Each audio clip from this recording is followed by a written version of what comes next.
there is a person you know. Maybe you work with them. Maybe you grew up around them. Maybe you have only encountered them once, briefly, in a room full of people. But you remember them. You cannot quite explain why. They did not say the most words. They were not the loudest voice. They did not announce themselves or perform for the crowd. They simply existed in the space with a kind of settled, unshakable quality that made everyone around them slightly more aware of their own posture, their own voice, their own need to be perceived a certain way. And without doing anything you could point to specifically, without a single rehearsed line or calculated gesture, they commanded the room. Now contrast that with someone else you have seen, polished, prepared, all the right words, in all the right order. The handshake timed perfectly, the eye contact held exactly as long as the articles tell you to hold it. The voice pitched low and steady, the way the confidence coaches on the internet demonstrate.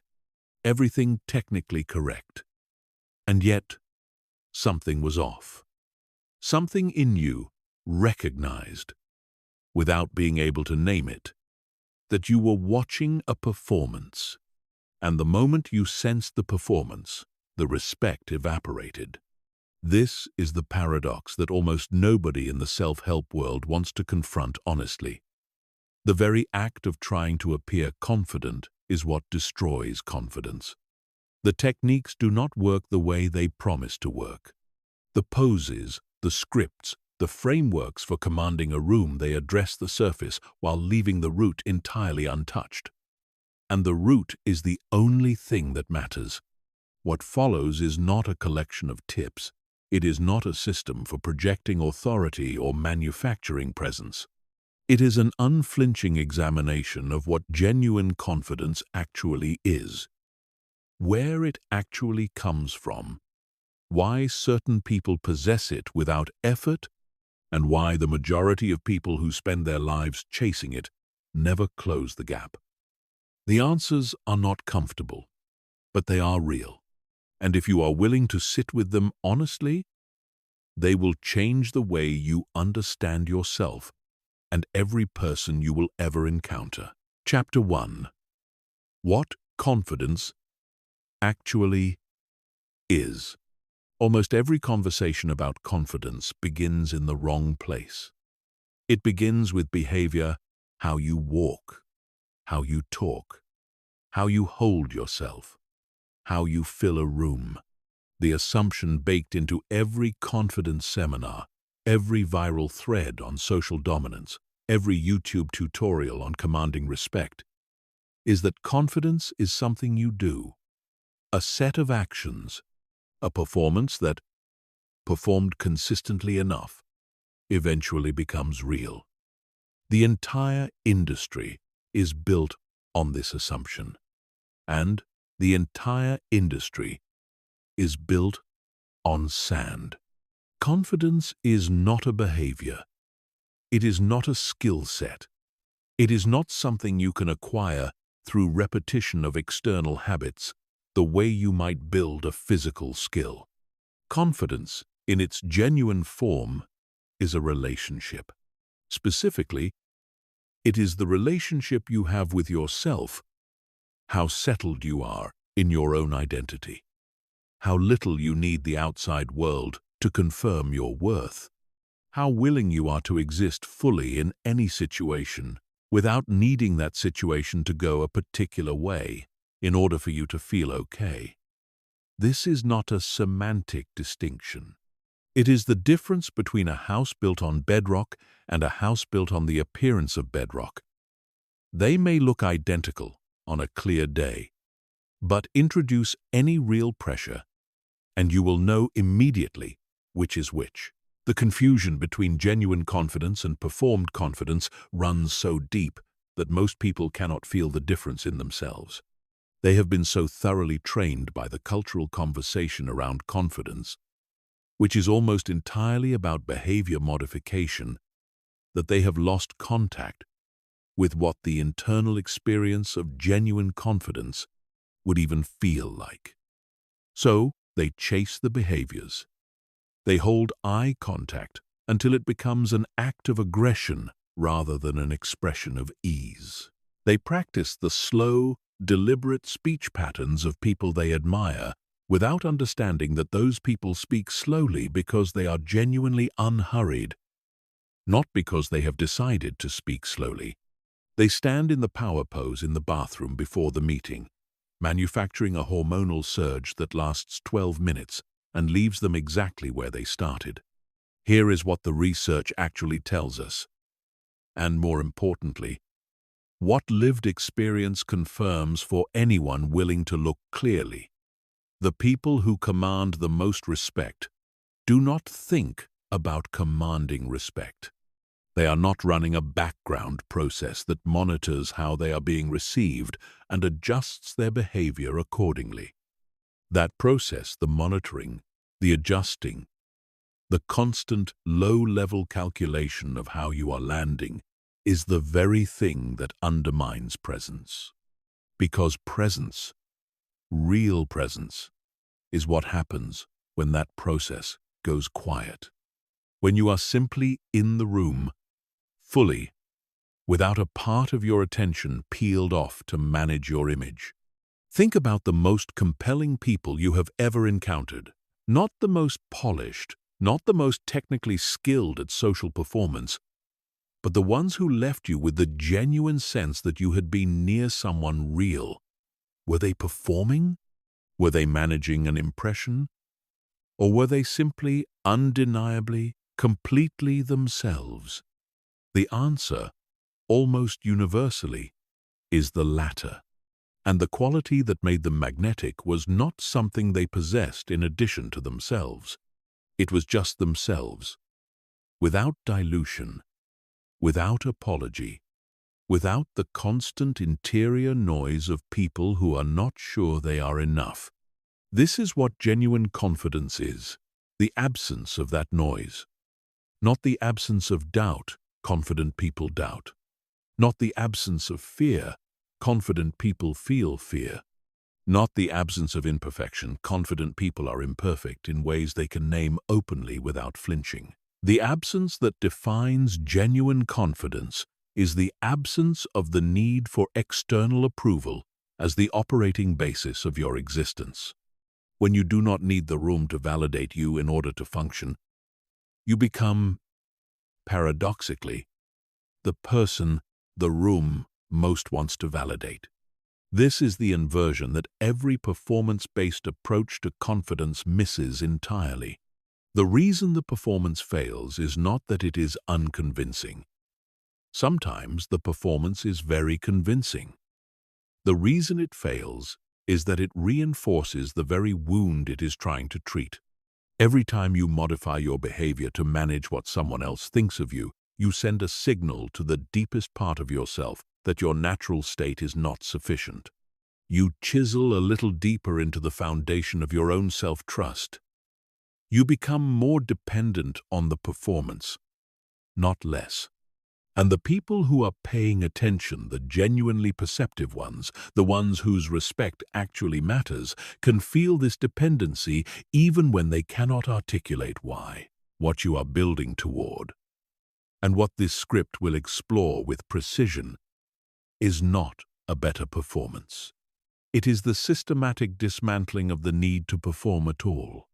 That process is slower and more demanding than memorizing a set of power moves. But it is the only one that actually works. And it starts with something almost no confidence conversation bothers to address. Why you became dependent on external validation in the first place, and how completely that dependency has shaped the life you are living right now. Chapter 2. The Validation Trap. There is a mechanism operating in you right now that you almost certainly did not choose and are probably not fully aware of. It runs continuously below the level of conscious thought, and it is responsible for a significant portion of your daily emotional experience.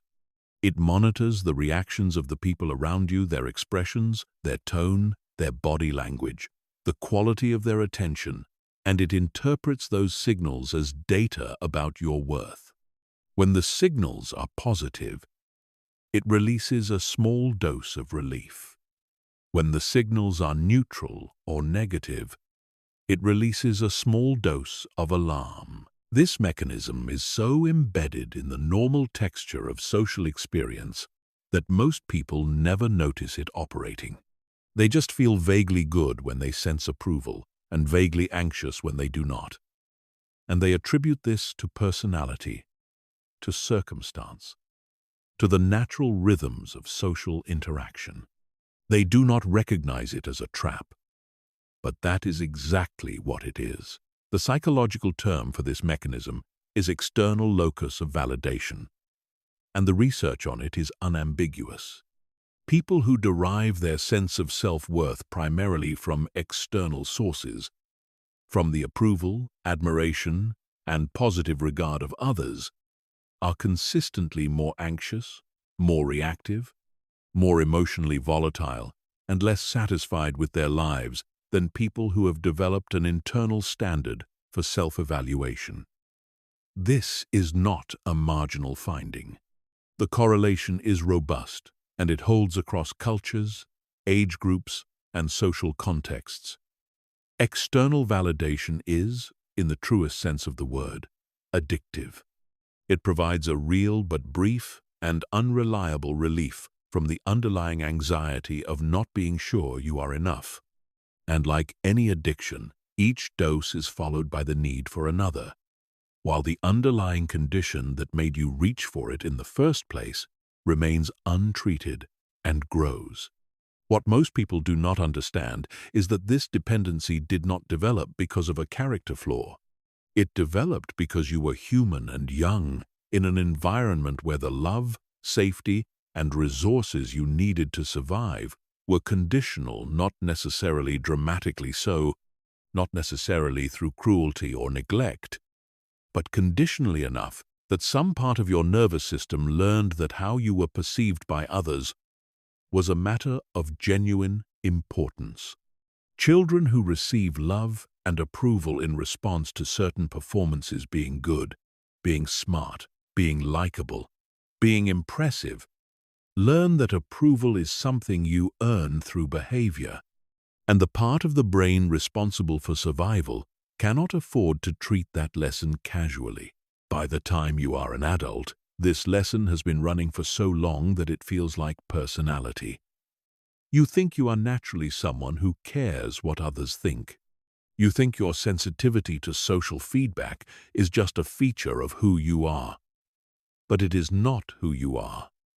It is what happened to you, calcified into habit. And, like any habit, it can be examined and changed. Not easily, and not quickly, but genuinely. The validation trap is particularly insidious because it disguises itself as social awareness. People who are deep in it often interpret their constant monitoring of others' reactions as empathy, as interpersonal sensitivity, as the natural result of caring about people. And there is some truth in that interpretation. Genuine care for others is real and valuable. But there is a crucial difference between caring how someone feels and needing them to respond to you a certain way in order for you to feel okay. The first is generosity. The second is extraction dressed up as generosity. And the people on the receiving end can usually feel the difference, even when they cannot name it. What the validation trap costs you is enormous. And most people never see the full invoice because they have normalized the cost. It costs you presence, because a part of your attention is always occupied with monitoring external responses rather than being fully inside whatever you are doing. It costs you authenticity, because the version of yourself you present to the world is always being calibrated for approval rather than expressing what is actually true. It costs you resilience because your emotional state becomes contingent on variables you cannot control, on whether other people happen to be in a generous mood, on whether the room happens to be responsive, on whether circumstances happen to align with the image you are trying to project. And it costs you the very thing you are chasing, because the harder you work to earn approval, the more clearly you signal your need for it. And people do not, at a deep and instinctive level, respect those who need them. This last cost is the one that people find most difficult to accept because it feels cruel, as though it means that having needs makes you unworthy of respect. That is not what it means. Everyone has needs. The difference is between having needs and letting the management of those needs run your behavior from the background. People who command respect have needs. They feel loneliness. They want recognition. They care about how they are perceived. But those needs do not operate as a hidden agenda, shaping every interaction. They have found ways to meet those needs that do not require other people to behave in specific ways. And this freedom, this independence from the outcomes of social transactions, is what makes them genuinely free, and therefore genuinely attractive, in the deepest sense of that word. The path out of the validation trap is not indifference. It is not becoming someone who does not care about others. It is developing such a solid internal relationship with yourself that external feedback becomes information rather than verdict. That shift from verdict to information changes everything. It changes how you enter rooms. It changes how you handle criticism. It changes how you speak and how you listen and how much space you allow yourself to take up. It changes in ways that are visible to every person who encounters you, the quality of your presence.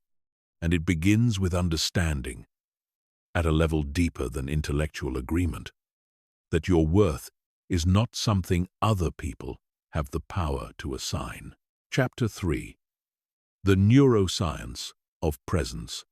When someone with genuine psychological authority walks into a room, something happens that is not social, not cultural, not a matter of taste or preference.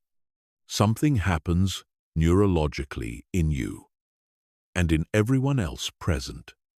Understanding what that something is and why it happens is not merely interesting. It is essential to understanding why certain people command respect effortlessly while others, despite their best efforts, cannot seem to access that quality at all. The human nervous system evolved in a social environment where the ability to rapidly assess the psychological state of others was a survival advantage. Before language was sophisticated enough to carry nuanced meaning, before written agreements and institutional trust existed, humans depended on their ability to read each other at a level far below conscious processing. The cues they read were not primarily visual in the way we might think, not posture or eye contact as a social performance checklist, but somatic. They read the nervous system of the other person. They assessed whether that person was in a state of fear, of calm, of defensive alertness, of genuine ease. And they did this without thinking about it, because thinking about it would have been far too slow. That same neurological machinery is running in every human being right now, in every social interaction you participate in, including this one. When you encounter another person, your nervous system is doing a rapid, automatic assessment of their nervous system state. It is reading their breathing rate, their micro-expressions, the quality of their eye contact, the speed and rhythm of their movement and speech, the degree of tension or ease in their musculature. It is taking all of that information and assembling an impression that arrives in your consciousness not as a report, not as a list of data points, but as a feeling. You walk into a meeting and you feel that one person in the room is centered and the others are anxious. You meet someone for the first time and something in you immediately settles or immediately goes on guard. You are not doing this consciously. Your nervous system is doing it for you because it has been doing it for hundreds of thousands of years. This is why you cannot fake presence at the level that matters. You can absolutely fool the conscious mind of another person. You can dress correctly, speak slowly, make the right gestures at the right moments, and create a convincing impression of calm authority for as long as the performance holds. But you cannot fool their nervous system, because their nervous system is not reading your performance. It is reading your state. And if your state is anxious, approval-seeking, and defended, that signal is present beneath every polished layer you put on top of it. It comes through in the almost imperceptible tension in your jaw, in the slight uptick in speech pace when a conversation goes in an unexpected direction, in the micro-expression of relief when someone laughs at something you said. These signals are too small and too fast for conscious detection. But they register. They register in the people you interact with, and they shape how those people feel in your presence, which shapes how they treat you, which you then interpret as evidence about your worth. The neuroscience of mirror neurons adds another dimension to this picture. Mirror neurons are the neural architecture through which we simulate the internal states of others. We literally, at a neurological level, rehearse the experience of the person we are observing. This is why someone else's laughter can make you laugh. It is why watching someone in physical pain creates a sympathetic wince. It is why sitting with someone who is deeply anxious eventually raises your own heart rate. And it is why sitting with someone who is genuinely calm, not performing calm, genuinely inhabiting it, produces in you a settling effect that is involuntary and immediate. This is the actual mechanism of presence. When you encounter someone whose nervous system is genuinely regulated, someone who is not managing a performance, not monitoring external reactions, not running the constant background process of impression management, your nervous system picks up that signal and responds to it. You relax slightly. You feel slightly more at ease. And because you feel more at ease in their presence than you do in most other social situations, you attribute to them a quality of authority, warmth, and safety that makes you want to stay near them, trust them, and extend to them the respect that powerful external performances almost never quite earn. The inverse is equally true and equally important. When you encounter someone whose nervous system is in a state of defended alertness, even if their performance is technically flawless, your nervous system picks up that signal too. You may not feel unsafe, but something in you recognizes that this person is working hard at something. And the recognition of effort at this neurological level subtly undermines the impression the person is working so hard to create. Effort, in the domain of presence, is a tell. It is the equivalent of a poker face that twitches at exactly the wrong moment. The tell does not have to be dramatic to be read. What this means in practical terms is this: the path to genuine presence is not a behavioral path.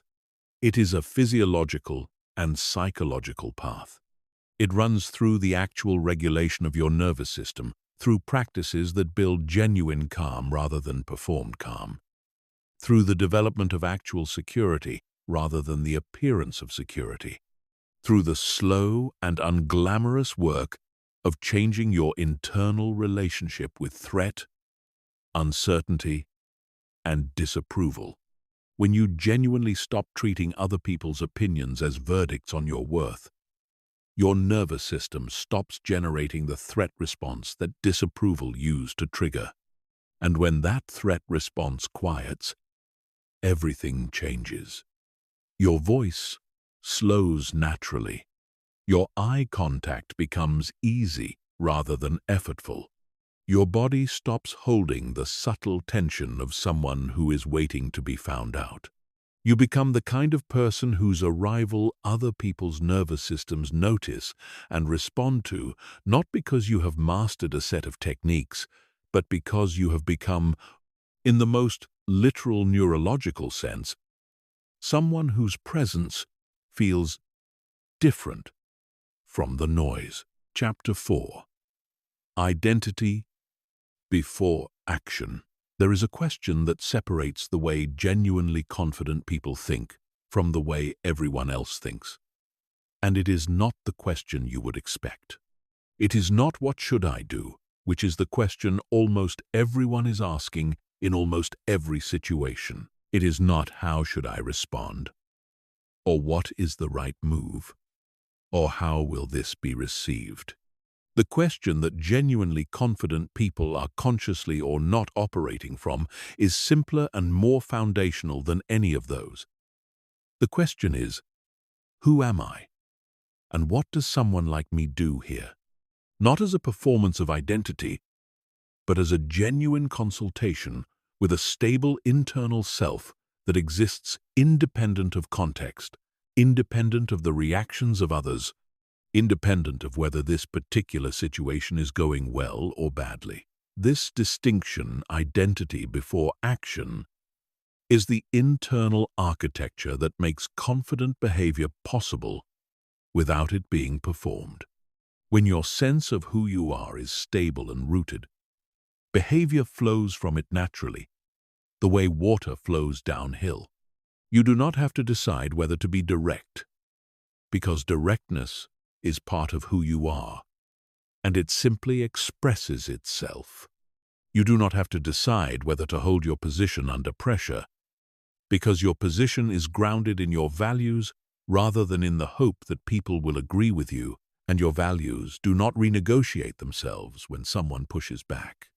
You do not have to decide how much space to take up, because a person who is genuinely at home in themselves takes up exactly the space that feels natural, without apology and without overcorrection in either direction. The majority of people, and this is not a criticism, it is simply an accurate description of how psychological development tends to go in human beings, have not built this stable identity foundation. What they have built instead is a contextual identity, a sense of self that shifts in response to environment, to social feedback, to the perceived expectations of the people they are with. They are somewhat different at work than at home, somewhat different with friends than with strangers, somewhat different when things are going well than when things are going badly. The core of who they are seems to move depending on what the situation seems to call for.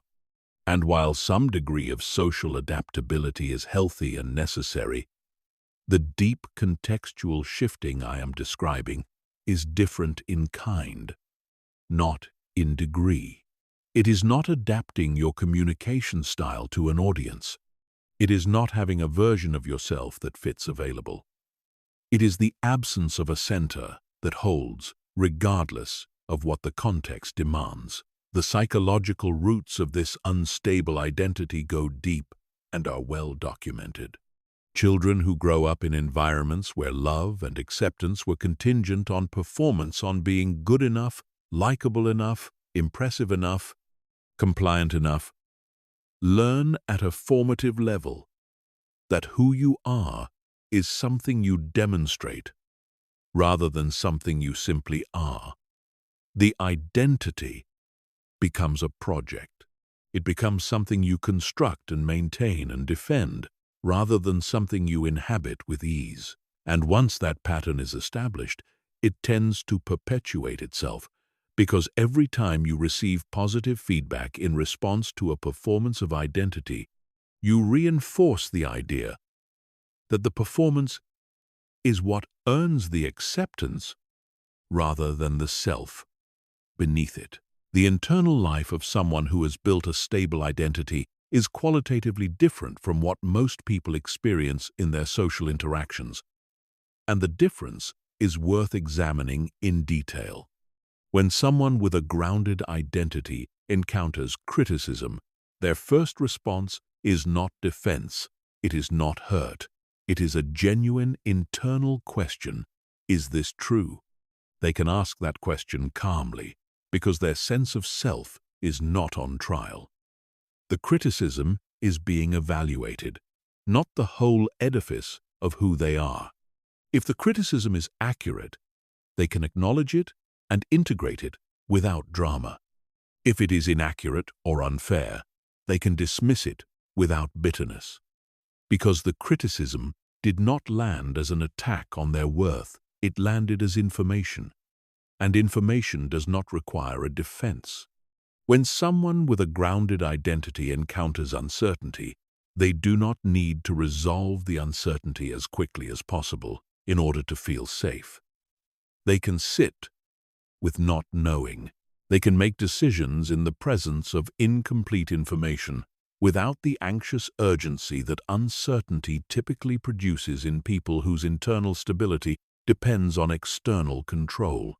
This capacity for what the psychologists call tolerating ambiguity is consistently associated with high-functioning, respected leadership and with the quality of presence that draws people toward someone.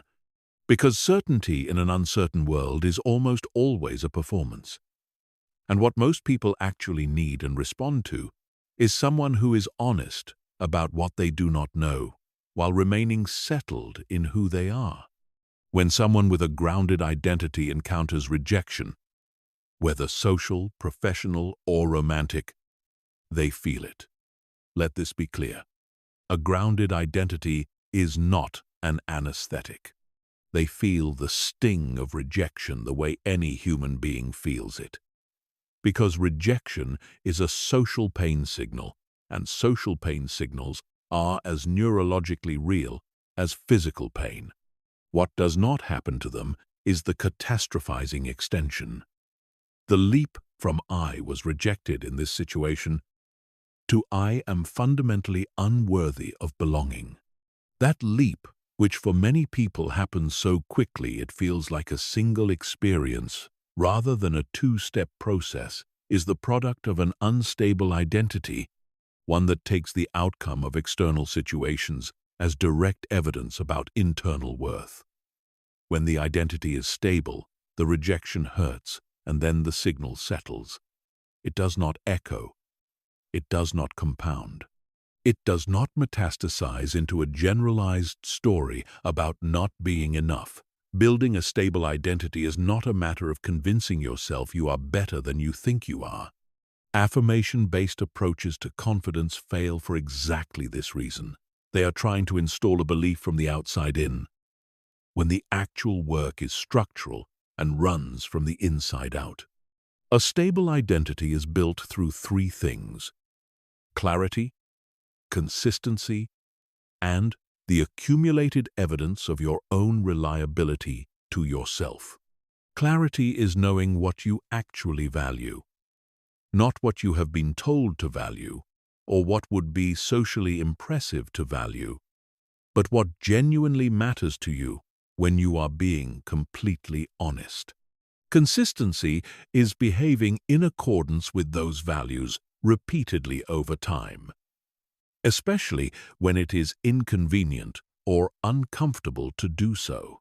And the accumulated evidence of your own reliability to yourself is what you develop when you do both of those things long enough. A track record, visible to no one but you, that demonstrates you can be counted on to act from your values even when the situation creates pressure to act from fear.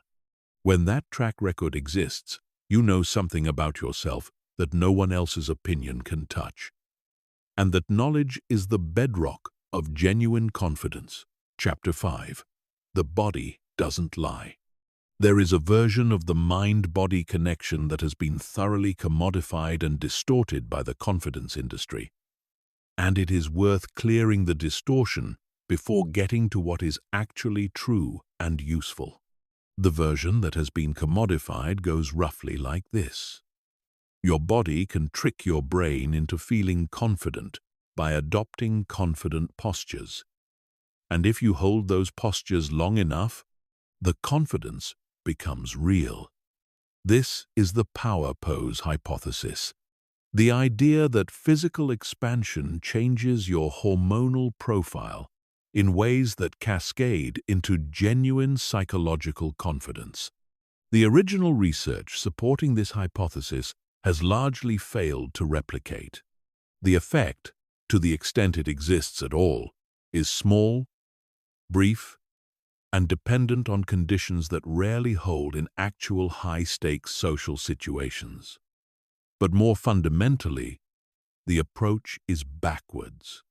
It treats the body as a tool for manipulating the mind, when the actual relationship runs in the opposite direction, and the actual relationship is far more interesting and far more useful. Your body is not a tool for producing mental states.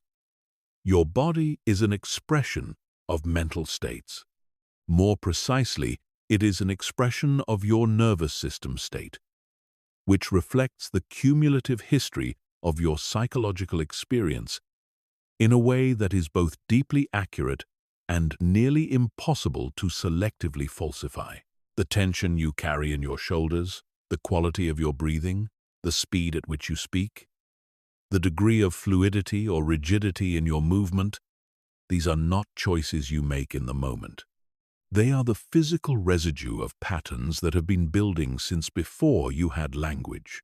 They are the readout of your internal relationship with safety, with worth, with the world's basic orientation toward you.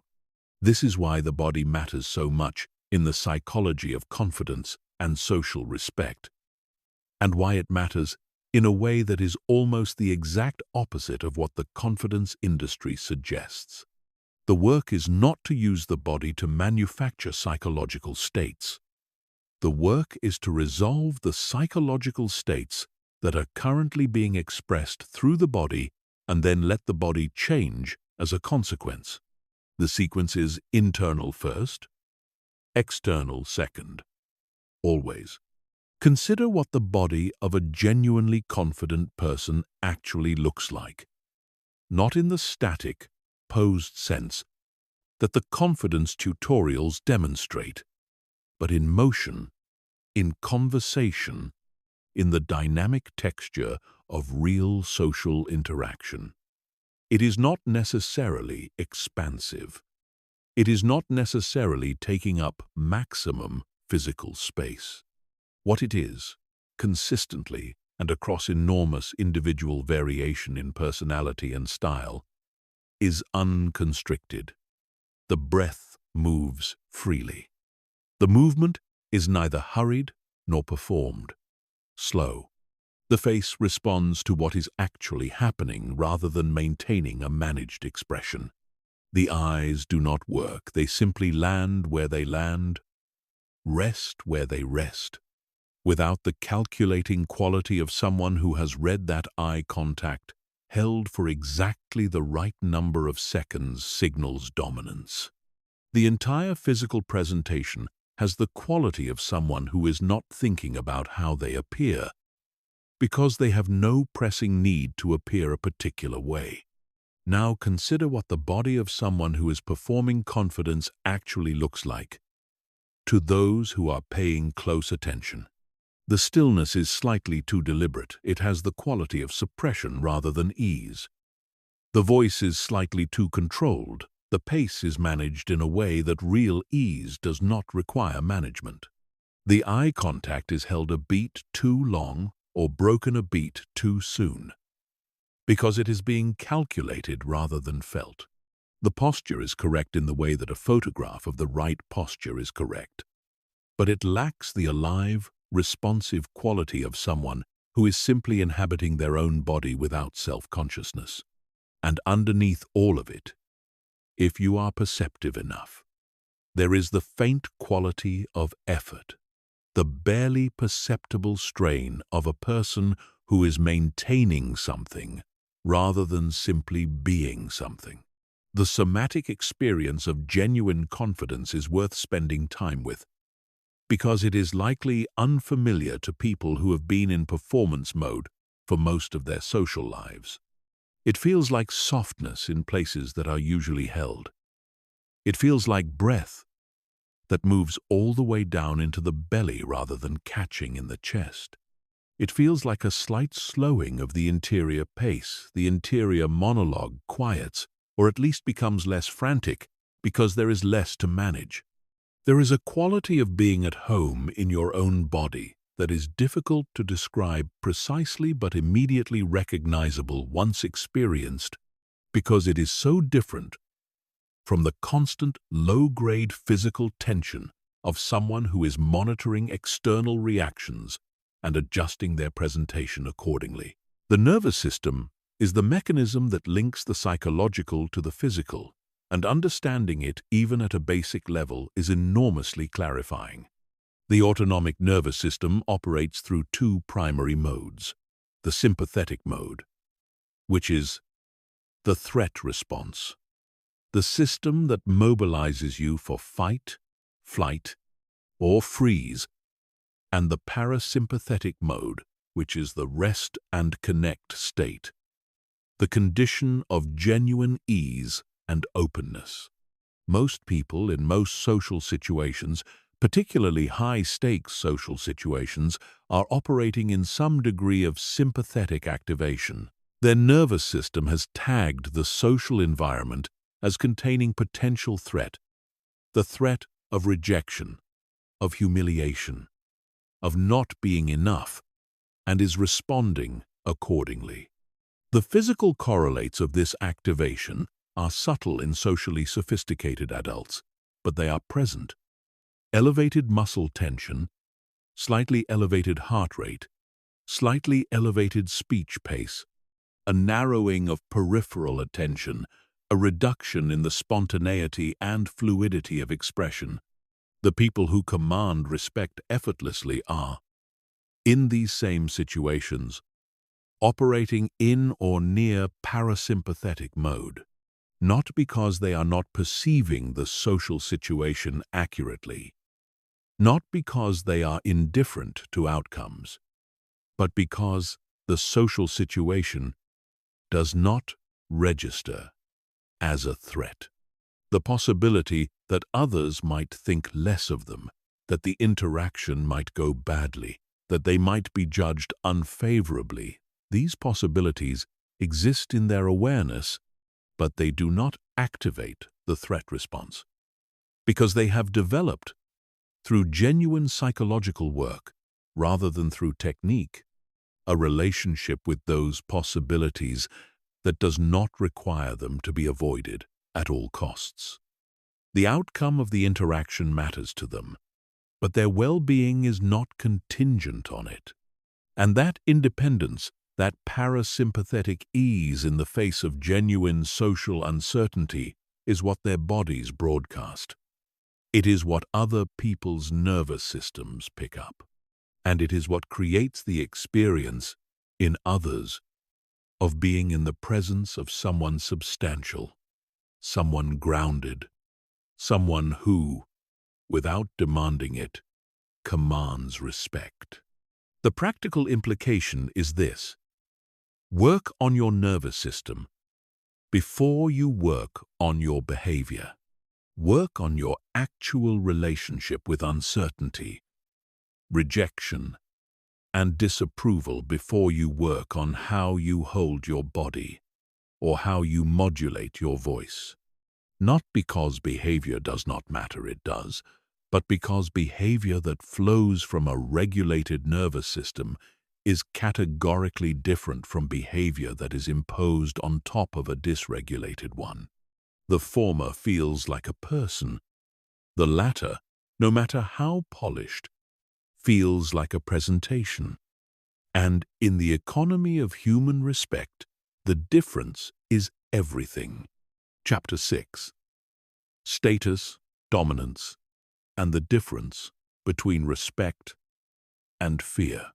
There is a category error that runs through almost every popular conversation about confidence and social authority, and it is responsible for some of the most counterproductive advice ever given on the subject.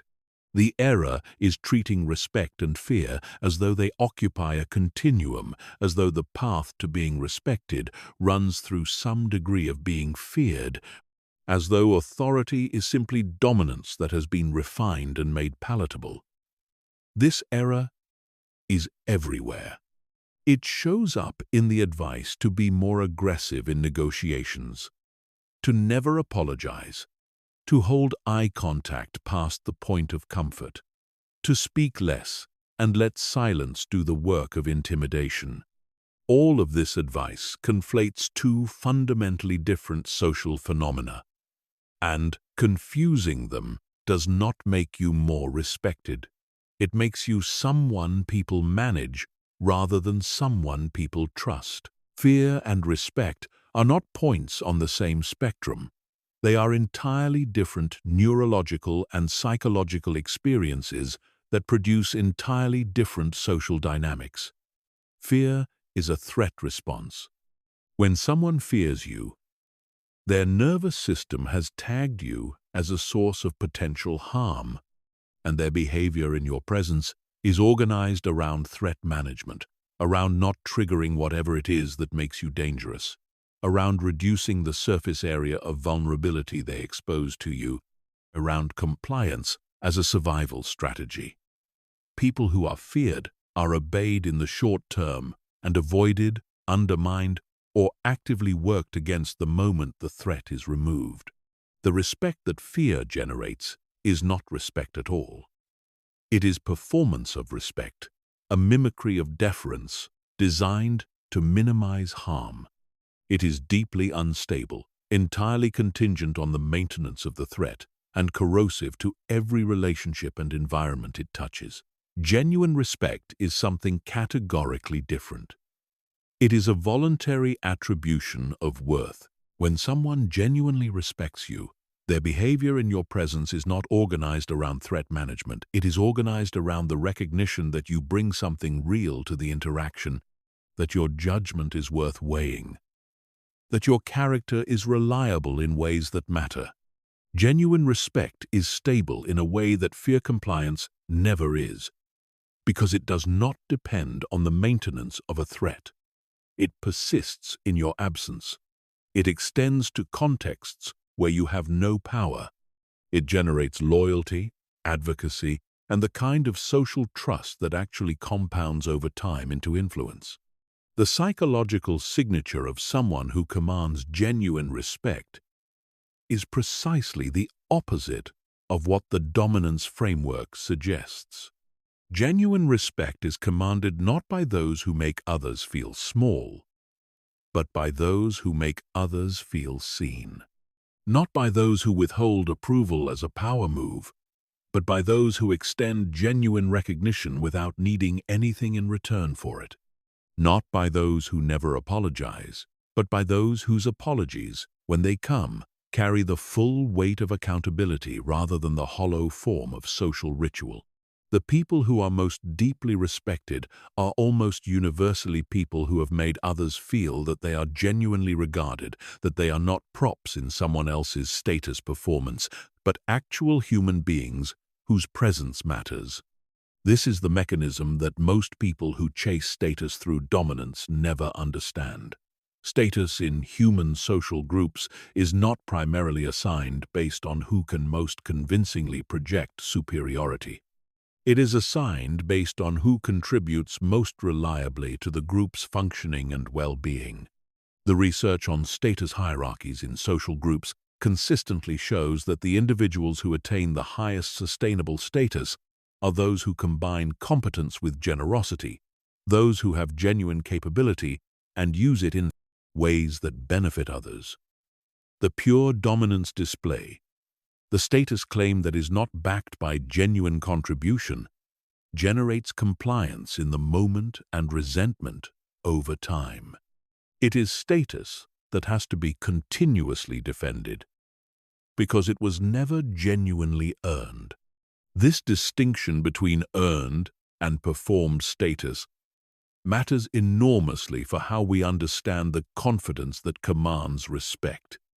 People who command deep, lasting respect are not engaged in status competition. They are not tracking where they sit in the hierarchy relative to others.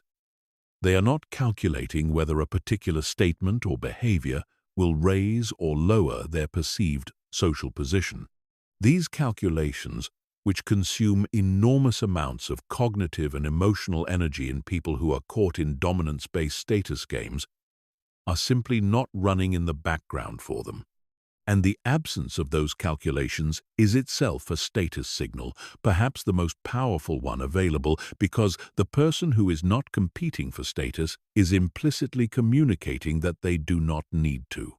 That communication lands with tremendous force, and it lands as respect, not as threat. The practical consequence of this is counterintuitive, but consistently observed. The fastest way to lose status in a room is to try to take it. The fastest way to gain genuine authority is to stop organizing your behavior around its acquisition. This does not mean becoming passive or allowing yourself to be treated badly. It means understanding that the authority you command is a byproduct of who you actually are and what you actually contribute, not a prize to be won through the right combination of social moves. When you are genuinely excellent at something, when your character is genuinely reliable, when your presence is genuinely oriented toward others rather than toward managing their impression of you, the status that results does not need to be defended. It is simply acknowledged because it reflects something real, and something real does not require performance. Chapter 7. The Silence Principle. Most people are afraid of silence in social situations. Not mildly uncomfortable, genuinely afraid. Silence in conversation feels to most people like a gap that needs to be filled, a problem that requires solving, a signal that something has gone wrong.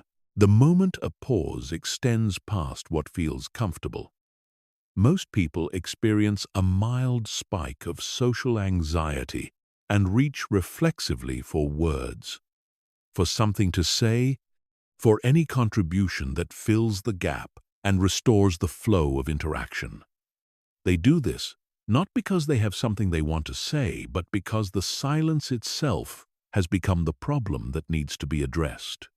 This relationship with silence is one of the most reliable tells in the social repertoire of someone who is operating from a position of psychological insecurity, and it matters for the psychology of confidence and respect for a reason that goes much deeper than simple comfort. The discomfort with silence is the discomfort with the loss of control over the impression being formed in the other person's mind. When you are talking, you are managing the narrative.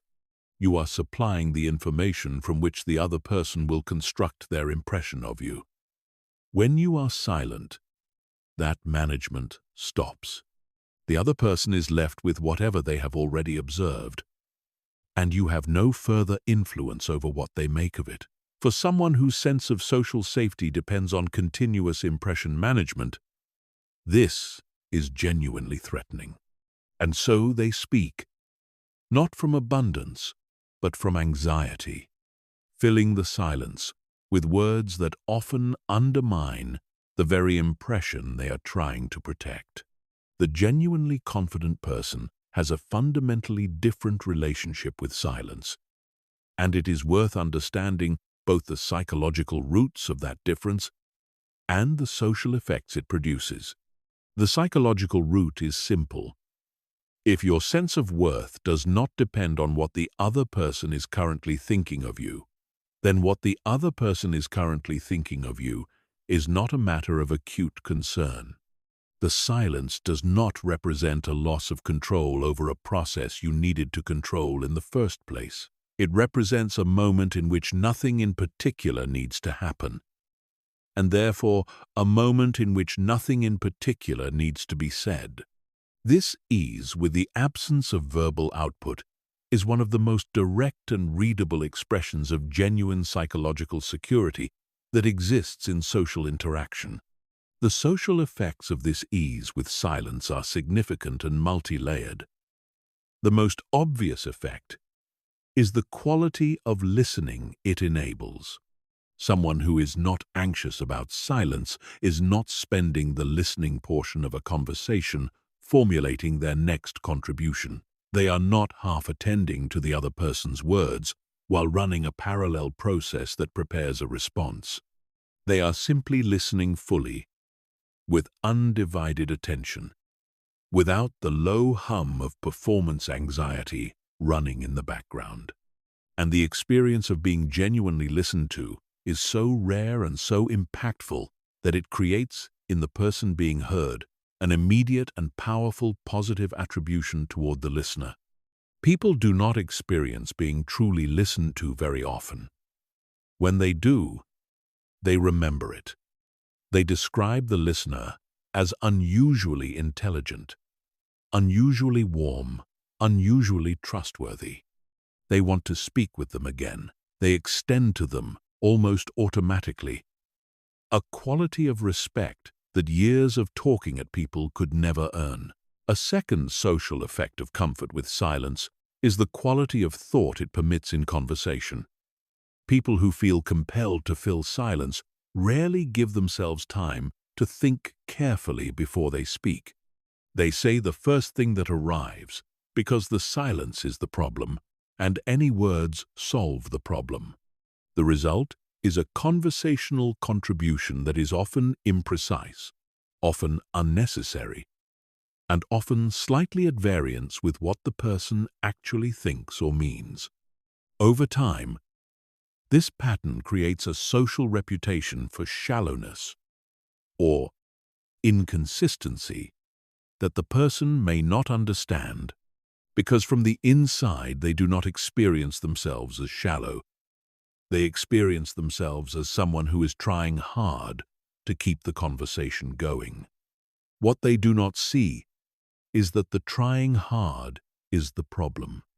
The effort itself is the signal that undermines them. The person who allows silence to exist, who takes a moment before responding to something complex or important, who does not experience a 3-second pause as a social emergency, produces something in their conversational contributions that is qualitatively different from what reflexive, anxiety-driven talk produces. Their words are more precise, more considered, more genuinely reflective of their actual thinking. When they do speak, what they say carries more weight, not because they have worked to make it weightier, but because the silence that preceded it communicated that it was worth the wait. This is one of the mechanisms through which the quiet person in the room is often the most influential. It is not that quietness is intrinsically powerful. It is that the specific kind of quietness that comes from genuine ease rather than from social withdrawal produces, by contrast with the ambient noise of anxious social performance, a quality of signal-to-noise that commands attention.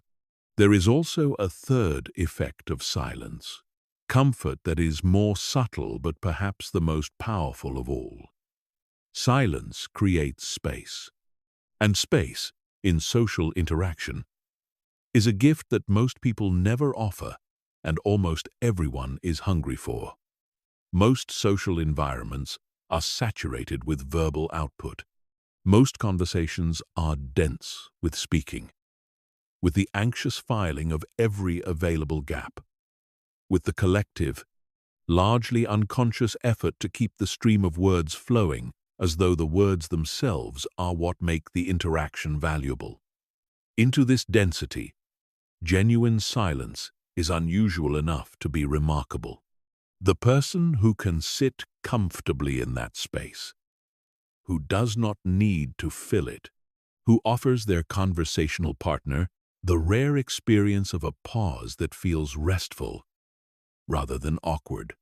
That person is doing something unusual.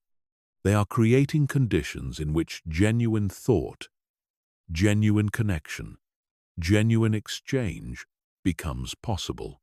And because those conditions are rare, the person who creates them becomes associated with them. They become someone people want to be in conversation with, not because of the brilliance of their output, but because of the quality of the experience their presence creates. Learning to befriend silence is not a technique. It is not something you can simply decide to do from the outside in.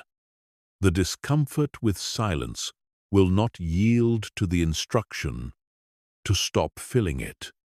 What it yields to is the same thing that every other symptom of approval-seeking eventually yields to: the genuine development of a more settled relationship with your own worth.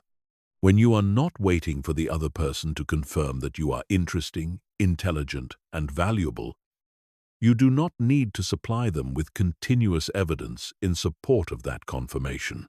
You can simply be in the conversation, attending fully, speaking when you have something to say, and resting in the space when you do not. And that simplicity, that freedom from the compulsion to continuously perform, is the foundation of the most powerful communication anyone can offer. Chapter 8. Boundaries as Confidence. The word boundaries has been so thoroughly processed by the language of modern self-help that it has become almost meaningless, a soft, therapeutic term that most people associate with conflict avoidance, with assertiveness training, with the management of difficult relationships. What it has lost in that processing is its actual psychological content, because genuine psychological limits, the real ones, the ones that emerge naturally from a stable sense of who you are and what you will and will not accept, are not a relationship management strategy. They are not a communication technique. They are the most direct possible expression of self-respect. And the presence or absence of genuine self-respect is, as we have been establishing throughout this script, the single most important determinant of how much respect you command from others. The genuine limits we are talking about are not rules you set. They are not lines you draw after careful deliberation about what is healthy and what is not. They emerge from something simpler and more fundamental, from knowing what matters to you, being clear about what you will and will not participate in, and being willing to act on that clarity, even when acting on it is uncomfortable. The person who has a genuine psychological limit does not experience a moment of violation and then decide whether to enforce the limit. The limit is already there, prior to any decision, because it reflects something real about who they are. Their response to having it crossed is not primarily strategic. It is simply the natural consequence of the fact that they are someone who does not participate in certain things. This is the crucial distinction between genuine limits and performed limits, between actual self-respect and the assertiveness that the training manuals teach. Performed assertiveness, the assertiveness that comes from instruction rather than from genuine self-regard, has a quality that sensitive observers always detect. It is slightly too deliberate. It comes with a slightly too careful articulation of what is and is not acceptable, as though the person is reading from a script they memorized in a workshop. It carries the faint quality of someone who has decided, perhaps correctly, that they have been too accommodating and who is now implementing a correction. The correction may be necessary and even healthy, but it does not produce the social effect of genuine limits because it does not have the same psychological roots. Genuine limits produce a specific social effect that performed assertiveness cannot replicate, and it is worth describing precisely. When you encounter someone who has genuine psychological limits, someone who knows clearly what they will and will not accept, and does not make a performance of that knowledge, you experience them as having a particular quality of solidity. You know, without being told explicitly, that there are certain things they will not do, certain treatments they will not accept, certain compromises they will not make. And this knowledge, which you absorb from dozens of small behavioral signals rather than from explicit statement, creates in you a specific kind of respect. Not fear, not intimidation. A recognition that this person has a center that will not shift under pressure, and that dealing with them honestly is both possible and necessary, because dealing with them dishonestly will not produce the outcomes that dishonesty usually produces with more compliant people. The willingness to walk away is perhaps the purest expression of genuine limits, and it is one of the most counterintuitive social signals in the human repertoire. Most people experience the willingness to walk away from something, a negotiation, a relationship, an opportunity as a loss, as a concession of defeat, as the end of the possibility they were invested in. And when it comes from a place of impulsive reaction or wounded pride, it often is. But when it comes from a place of genuine psychological clarity, when it reflects a person's honest assessment that this situation, relationship, or arrangement cannot be what they actually need it to be, it is one of the most powerful signals a person can send, because it communicates, in terms that cannot be misread, that this person's participation is conditional on certain things being true, that their presence is a choice they make based on whether the situation serves genuine needs, not a position they desperately need to maintain. And that communication changes the entire dynamic of the interaction, because it transfers the fundamental anxiety from the person with limits to the person who depends on their continued participation. This is not a power game. It is important to be clear about this. The willingness to walk away that I am describing is not a tactic for gaining leverage, not a negotiation strategy, not a move designed to make yourself more valued by manufacturing scarcity. That version of walk-away willingness is performed, and everyone can feel it. The real version has none of that strategic overlay. It is simply the honest expression of someone who knows what they need and is willing to go without the thing in front of them, rather than participate in a version of it that does not meet that standard. The source of this willingness is not strategy. It is a deep enough sense of their own worth that going without feels less costly than compromising. The relationship between genuine limits and confidence runs in both directions, and understanding this bidirectionality is important. On one side, genuine confidence, the settled, internal relationship with your own worth, is what makes genuine limits possible. You cannot hold limits under social pressure if your sense of self-worth is contingent on the approval of the person applying the pressure. Every time you need something from someone, your ability to refuse them is compromised by that need.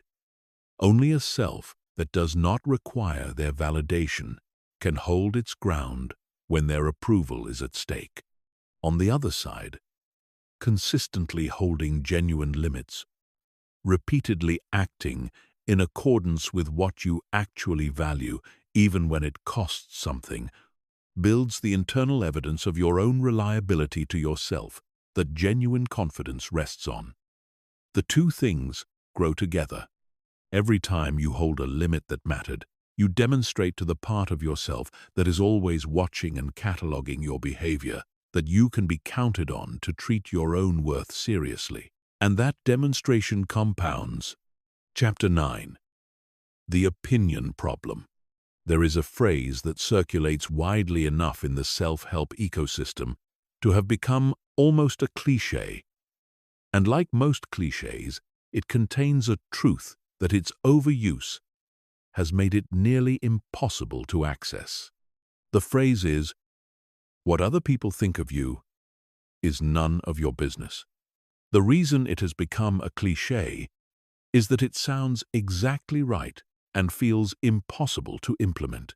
Most people who encounter it recognize the wisdom in it immediately, nod in agreement, and then return to monitoring what other people think of them with the same anxious consistency as before. The phrase does not change anything because it does not address the mechanism. And the mechanism is the thing that needs to be understood. What other people think of you is not something you can simply decide not to care about, the way you might decide not to check your phone during a meeting. The monitoring of social opinion is not a choice, it is a function. It runs automatically. It runs continuously. And it has been running so long and so consistently that it feels like a feature of consciousness itself rather than a pattern that was learned and could potentially be unlearned. The question is not whether to stop caring what others think. That instruction is useless, but to understand what the caring actually is, why it has the power it has, and what conditions allow it to gradually lose that power. The caring what others think is a threat response.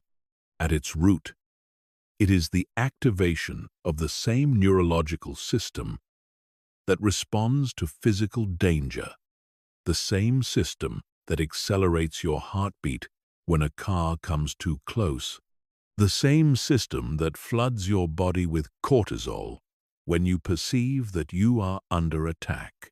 The reason social opinion activates a threat response is that, for the vast majority of human evolutionary history, social exclusion was genuinely life-threatening. Being rejected by your group meant losing access to the resources, protection, and cooperation that survival depended on. The brain that treated social disapproval as a minor inconvenience was less likely to take the corrective action necessary to maintain group membership, and therefore less likely to survive. We are the descendants of the people who took social disapproval seriously. Seriously enough that the machinery for doing so is deeply embedded in our neurological architecture, running below the level of conscious control, treating every social rejection as though it might be the one that costs us everything. This is why the instruction to simply stop caring feels impossible. You are not dealing with a preference. You are dealing with a threat detection system that was calibrated for a social environment radically different from the one you actually inhabit. In the environment you actually inhabit, social disapproval is almost never life-threatening. Most social rejection results in discomfort, sometimes significant discomfort, but not in the loss of survival-critical resources. The person in the meeting who responds coolly to your idea is not expelling you from the tribe. The stranger who does not return your smile is not withdrawing the protection of the group, but your nervous system does not make these distinctions automatically. It responds to social disapproval with the same threat response it would deploy for physical danger, because the mechanism predates the modern social environment by hundreds of thousands of years. Understanding this does not immediately resolve the problem. The threat response does not stand down simply because you have recognized it as evolutionarily outdated. But it does do something important. It changes the meaning of the experience. When you feel the spike of anxiety that comes from sensing another person's disapproval, and you understand that what you are feeling is not an accurate signal about your worth, but a very old alarm system, firing in response to a stimulus. It was never calibrated to distinguish from genuine threat. That understanding creates a sliver of space between the feeling and your response to it. And that sliver of space is where genuine change begins. The shift that eventually allows people to actually stop being governed by social opinion, not to stop feeling it, but to stop being governed by it, is a shift in what social opinion represents to them at the deepest level. For most people, what someone else thinks of them is experienced as evidence about what they actually are. Praise feels like confirmation of worth. Criticism feels like exposure of unworthiness. A neutral or cold response feels like a verdict on whether they belong. The social feedback is being processed as though it is objective information about the self, as though other people have accurate access to your actual value, and their opinions reflect that value reliably. But other people's opinions are not objective information about your value. They are information about the observer, about their current state, their biases, their history, their needs, their preoccupations, their capacity for generosity, or for pettiness in this particular moment. The person who dislikes you is telling you something about what kind of people they tend to dislike, what qualities make them uncomfortable, what their social framework treats as unwelcome. The person who admires you is telling you what they are primed to find admirable, what qualities their history has taught them to value, what they are hoping to find in you. Neither is objective, neither is a verdict. Both are simply a viewpoint as specific and as contingent as every other viewpoint, as colored by the particularities of the observer as any other act of perception. When this becomes genuinely real to you, not as an intellectual position but as a lived experience of how social feedback actually works, the grip of other people's opinions begins to loosen, not because you have become indifferent to others, but because you have stopped treating their opinions as the trial in which your worth is being determined. You begin to receive social feedback the way you might receive weather as real, as something worth noting, as occasionally relevant to decisions you need to make, but not as something that changes the fundamental nature of the reality it touches. The weather does not tell you what you actually are. Neither does what other people think of you. And when that understanding reaches the level where your nervous system begins to agree with your intellect, the social anxiety that has organized your behavior for years starts, gradually and genuinely, to lose its hold. Chapter 10. Emotional Regulation and Respect. There is a principle that operates in social dynamics with remarkable consistency, across cultures, across contexts, across the full spectrum of human social environments. The person in the room who is least emotionally reactive tends to have the most social authority. This principle is not about coldness, not about the suppression of emotion, not about the performance of unmovability. It is about something much more specific and much more interesting about the relationship between emotional regulation and social trust, and why the capacity to remain psychologically grounded under pressure is one of the most reliably respected human qualities that exists. To understand why this is true, it helps to think about what emotional dysregulation actually does in social situations. When a person's emotional response to a situation is disproportionate, when the reaction is larger, more intense, or more sustained than the situation actually warrants, several things happen simultaneously. The dysregulated person's attention narrows sharply, focusing on the emotional experience and the situation that produced it at the expense of everything else. Their access to nuanced thinking diminishes because the neurological resources that support complex reasoning are partially commandeered by the emotional response. Their behavior becomes less predictable because it is now being driven by the emotional state rather than by considered intention. And the people around them are pulled, whether they want to be or not, into a relationship with the dysregulation. They must respond to it, manage it, navigate around it, or absorb its impact. The emotional dysregulation becomes the central fact of the social situation, regardless of what the situation was supposed to be about. This dynamic has a profound effect on social authority.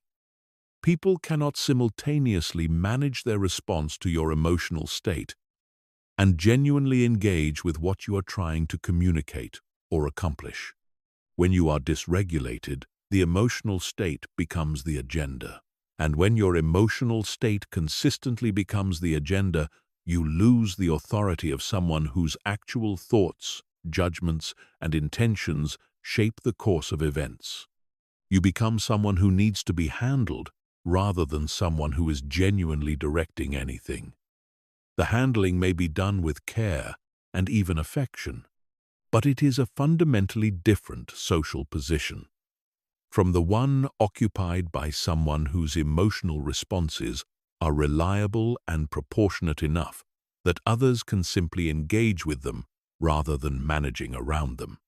The person who remains emotionally regulated under pressure, under criticism, under uncertainty, under conflict, under the specific social pressure of being disagreed with, dismissed, or actively challenged, does something that is immediately and deeply registered by everyone present. They demonstrate that the situation does not have the power to move them from their center. Not because they do not care. The regulated person often cares deeply, sometimes more deeply than the dysregulated person, because their access to their own values and judgments is not impaired by emotional flooding, but because their caring does not have the structure of an emergency. They can want something strongly without experiencing the failure to get it as a catastrophe. They can be challenged without the challenge activating the threat response that reorganizes their entire psychological functioning around defense. This capacity is not inherent. It is not a personality trait that some people have and others simply do not. It is a skill, a deeply learnable, deeply developmental skill that builds through specific kinds of experience and specific kinds of practice. The neurological basis for it is well understood. The regulation of emotional response in social situations depends primarily on the functioning of the prefrontal cortex, which modulates the amygdala's threat response and provides the context and judgment that allows initial emotional signals to be processed rather than simply discharged. The prefrontal cortex's capacity for this regulation is not fixed. It can be developed. And it is developed through practice, through repeatedly encountering situations that activate the emotional response and practicing, in those situations, the pause that allows the prefrontal processing to occur before behavior follows. The development of this capacity is inseparable from the development of genuine confidence, because the conditions that produce emotional dysregulation are almost identical to the conditions that undermine genuine confidence. At the root of both is the same vulnerability, a sense of self that is contingent on external conditions. When your sense of worth depends on being agreed with, being approved of, being treated a certain way, being seen accurately, then situations that violate those conditions generate not just normal disappointment, but something more acute, a threat to the basis on which you understand yourself to be okay.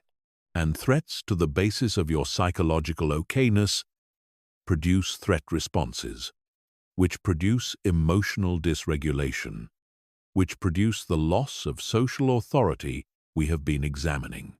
The inverse is equally true and equally important. As your sense of self becomes less contingent on external conditions, as you build the internal stability that genuine confidence rests on your vulnerability to emotional dysregulation in response to social pressure reduces naturally.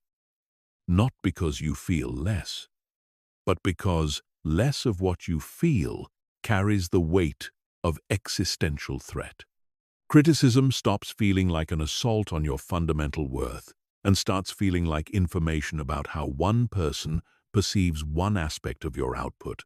Disagreement stops feeling like a rejection of your legitimacy and starts feeling like the normal condition of people who think independently, having different conclusions.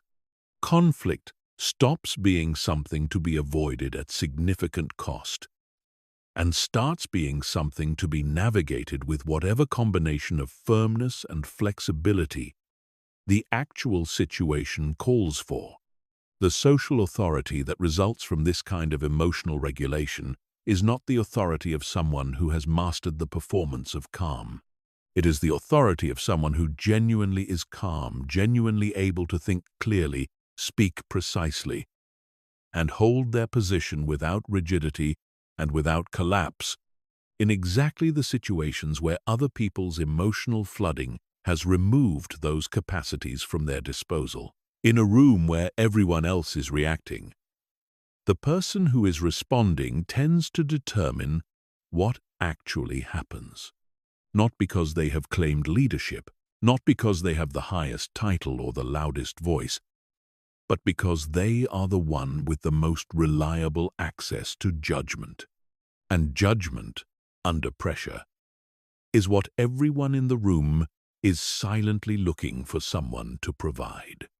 This is what genuine social authority feels like from the outside. Being in the presence of someone who, when things get difficult, becomes quieter rather than louder, more precise rather than more emphatic, more attentive rather than more defended. Someone whose response to challenge is not performance, not the controlled expression of someone suppressing a stronger reaction, but something more like natural orientation, a gravitational return to a center that the challenge could not actually reach. This quality is unmistakable when you encounter it, and it commands, without asking, exactly the kind of respect that no amount of social performance can manufacture. Chapter 11. Competence, mastery, and the confidence that cannot be faked. There is a form of confidence that requires no psychology, no internal work, no reconstruction of your relationship with approval or uncertainty or other people's opinions. It requires only one thing: genuine mastery of something that matters. When you have spent long enough in serious pursuit of a craft, a discipline, a domain of knowledge or skill long enough that your capability in that domain is no longer a matter of hope or performance, but of demonstrated, accumulated, undeniable fact. The confidence that emerges from that mastery has a quality that is categorically different from everything else we have discussed. It is not dependent on how others respond to you. It is not contingent on social conditions being favorable. It is not something that can be taken away by a dismissive comment or a social rejection or a room full of people who have not yet recognized what you bring. It lives in the same place as the competence itself in the body of work, in the accumulated hours, in the results that exist independent of whether anyone acknowledges them. It is, in the deepest sense, yours. The relationship between genuine competence and genuine confidence is not simply correlational, it is structural. When you have developed real mastery in a domain, you possess something that functions as an internal standard of self-evaluation that is independent of external feedback. You know when your work is good, not because someone told you so, but because you have developed, through sustained engagement, the capacity to evaluate it accurately yourself. You know when your judgment in your domain is sound, not because it was validated by others, but because you have tested it against reality enough times to have calibrated it. You have, in other words, built an internal reference point, a reliable, evidence-based sense of your own capability that does not require continuous external confirmation to remain stable. And that internal reference point is one of the most durable foundations for genuine psychological confidence that exists. This is the confidence that cannot be faked. And the reason it cannot be faked is not simply that people can see through the bluff, though they often can. The reason it cannot be faked is more fundamental. It cannot be performed from the outside in, because it does not originate in behavior. It originates in the accumulated, irreversible fact of having done the work. The person who has spent 10,000 hours in genuine pursuit of a craft does not decide to be confident about that craft. The confidence is simply a byproduct of what they know about themselves and what they have built. The same way the strength of a bridge is a byproduct of how it was engineered, not of how confidently the engineers describe it. The social effect of this mastery-rooted confidence is distinct and immediately perceptible to the people who encounter it. The person who is genuinely expert at something has a specific quality in the domain of their expertise that is recognizable even to people who do not share the expertise. It is a quality of ease, not the performed ease of someone who has decided to appear relaxed, but the functional ease of someone for whom a large portion of the cognitive and psychological work in this domain has become automatic. They do not have to think about the fundamentals because the fundamentals are internalized. They do not have to calculate the basic moves because the basic moves have long since become available to them without effort. Their attention, freed from the overhead that novices must spend on the basics, is available for the genuinely interesting and complex aspects of the domain. And this availability of attention, this capacity to engage with the fine-grained, high-level, genuinely difficult aspects of something while the foundations operate automatically beneath them, is perceptible. People can feel the difference between someone who is navigating a domain and someone who inhabits it. What is less commonly understood is that genuine mastery in almost any domain begins to generalize. Not in the superficial sense that skill in one area transfers directly to unrelated areas, it does not, or not in any reliable way, but in the sense that the psychological byproducts of mastery, the internal standard for self-evaluation, the comfort with process, the capacity to tolerate not yet knowing as a necessary precondition for eventual knowing, the relationship with failure as data rather than verdict. These things do begin to transfer. The person who has developed genuine mastery in their domain has lived inside that domain all of the experiences that psychological confidence requires. They have failed repeatedly and continued. They have been uncertain and stayed with the uncertainty rather than resolving it prematurely.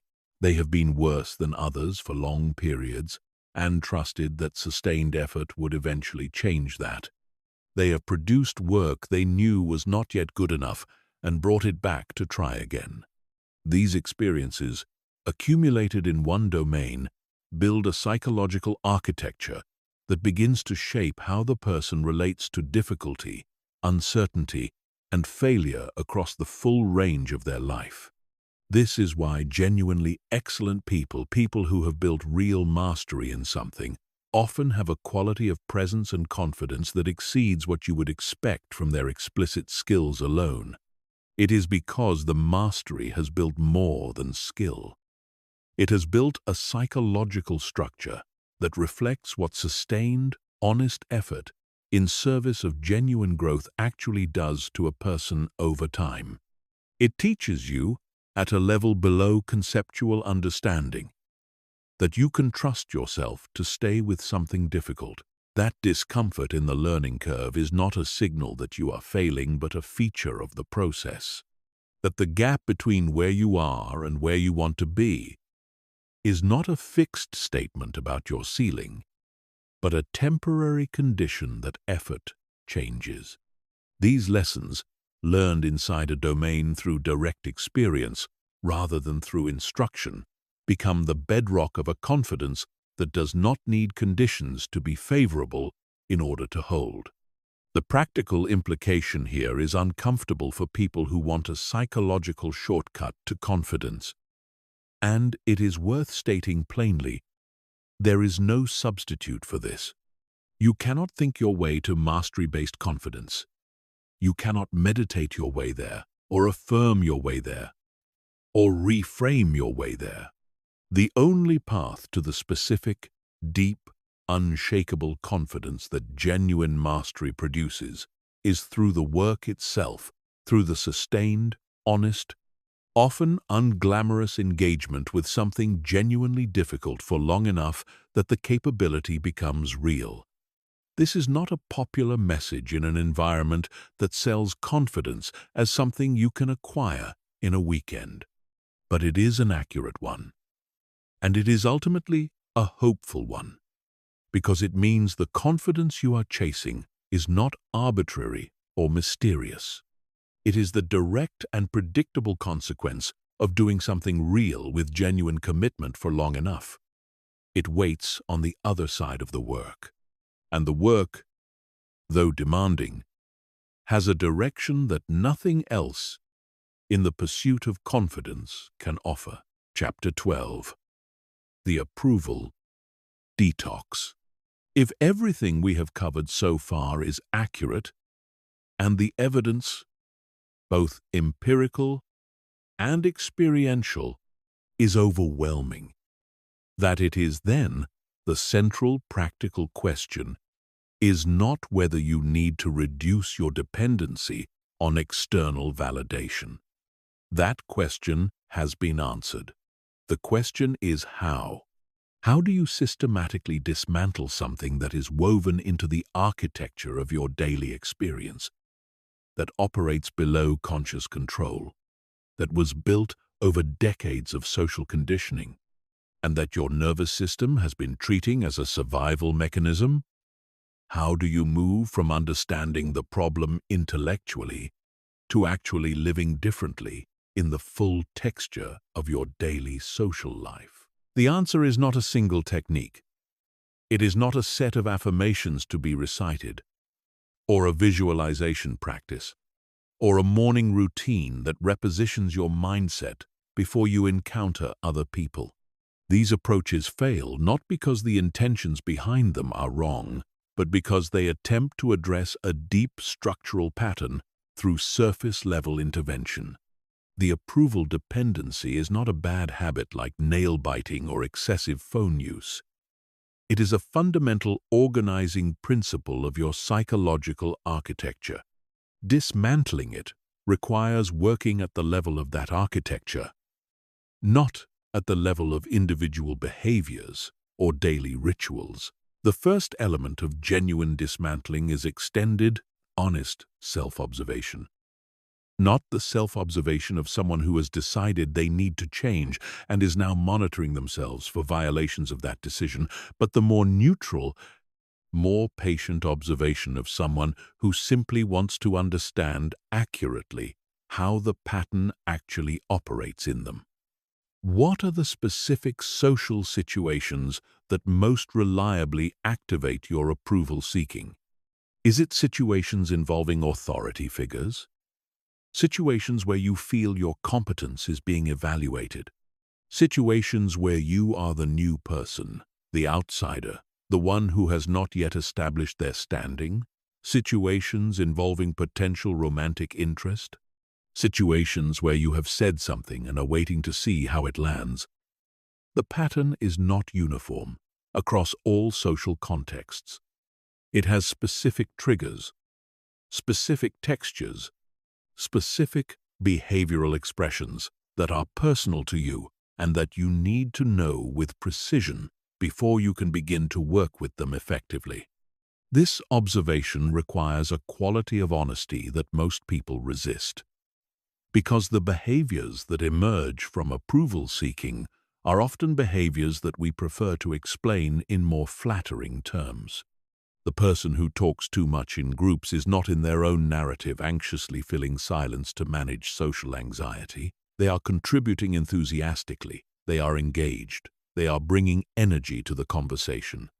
The person who agrees with others beyond what their actual views warrant is not in their own narrative abandoning their authentic perspective to secure approval. They are being open-minded. They are seeing the merit in other viewpoints. They are avoiding unnecessary conflict in service of collaboration.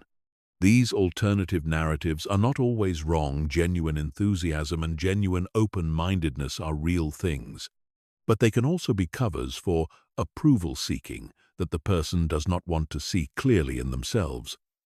The honest observer develops the capacity to distinguish between the two. The second element is beginning to introduce deliberate, graduated exposure to disapproval in low-stakes contexts. This sounds clinical, but the underlying principle is straightforward and physiologically grounded. The threat response that disapproval triggers is subject to habituation. If you repeatedly encounter the stimulus in conditions where the catastrophic outcome the threat response is trying to prevent does not occur, the response gradually recalibrates.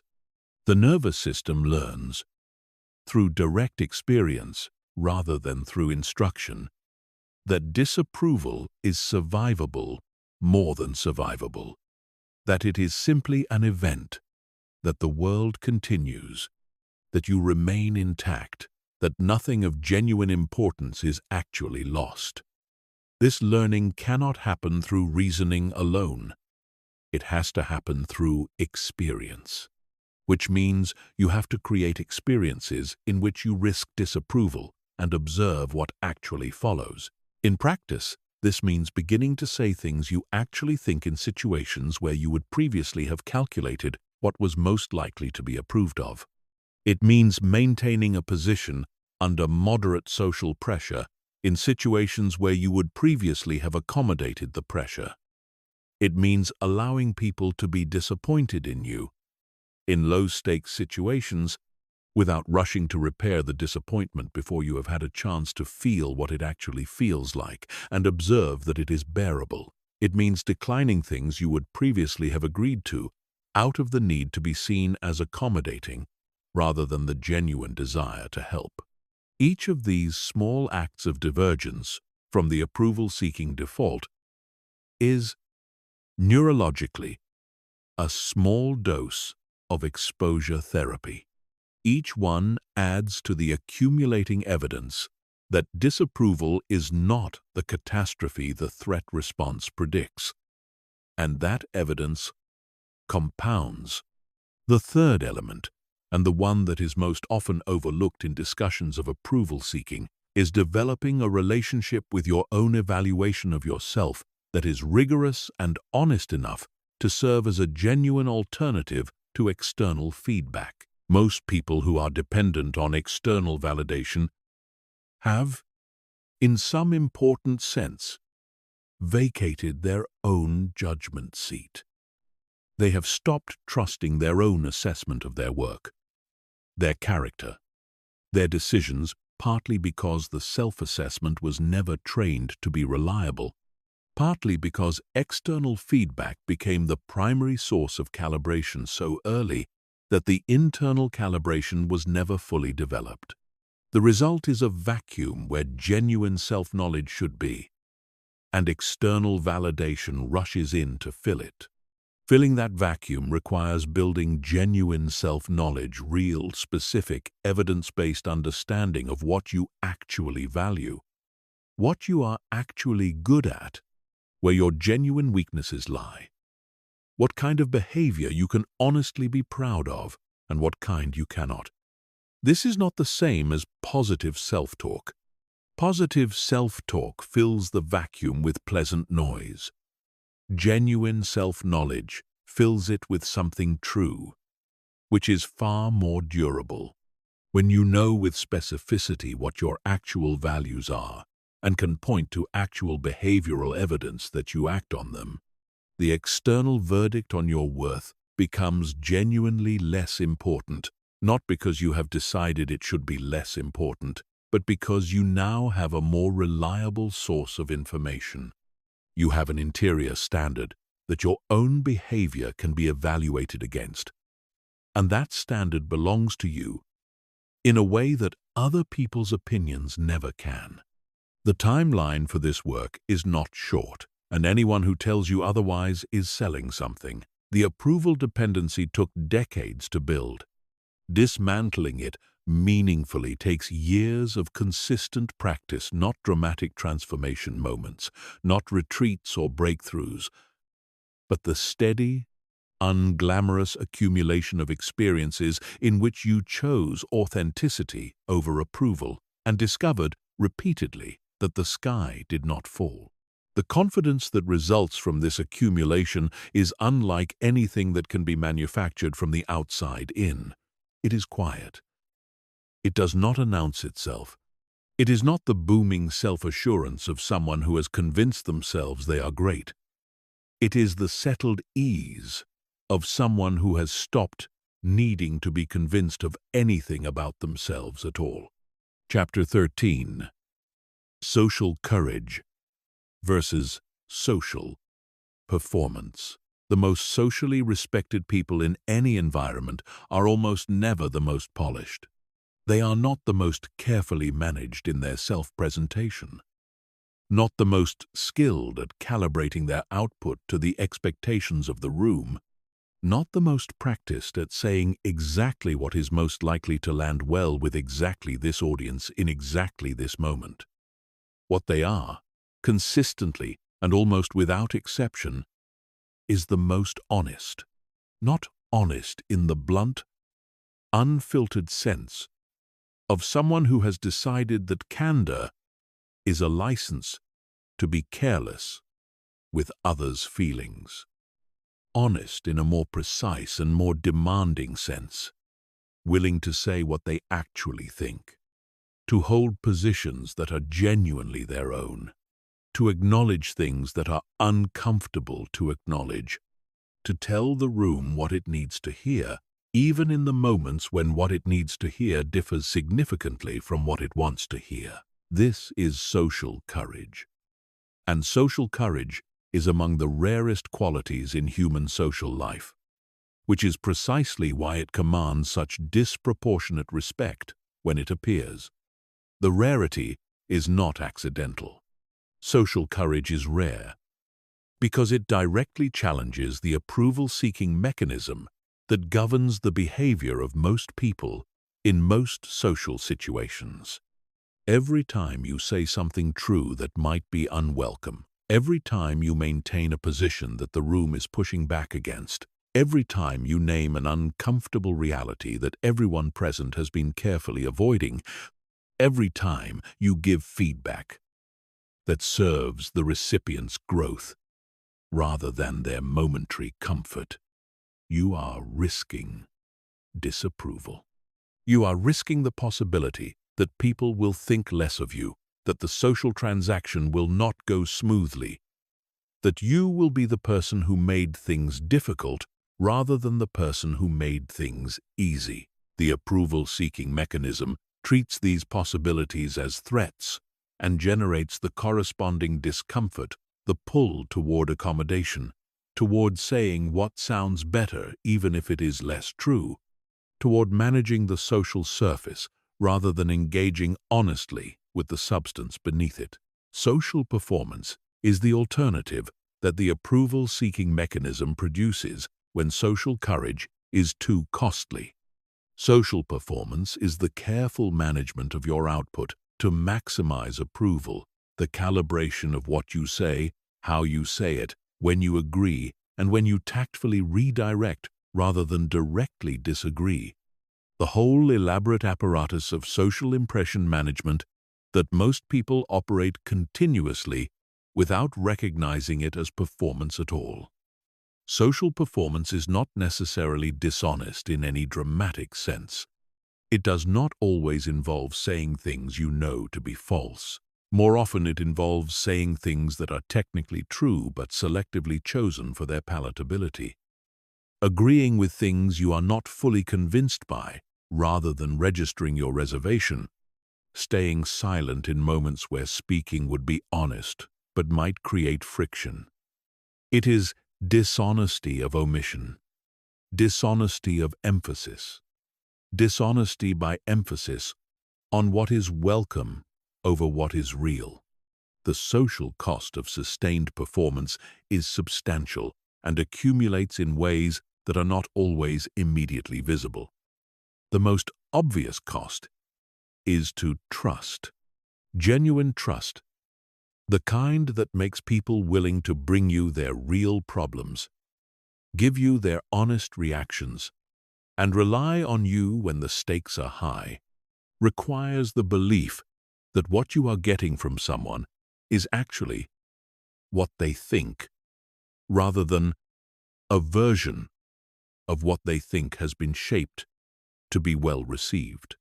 When people sense, and perceptive people always sense it, even when they cannot name it, that your output is managed, that what you say is being filtered through a calculation about how it will land, the trust that is available to them is inherently limited.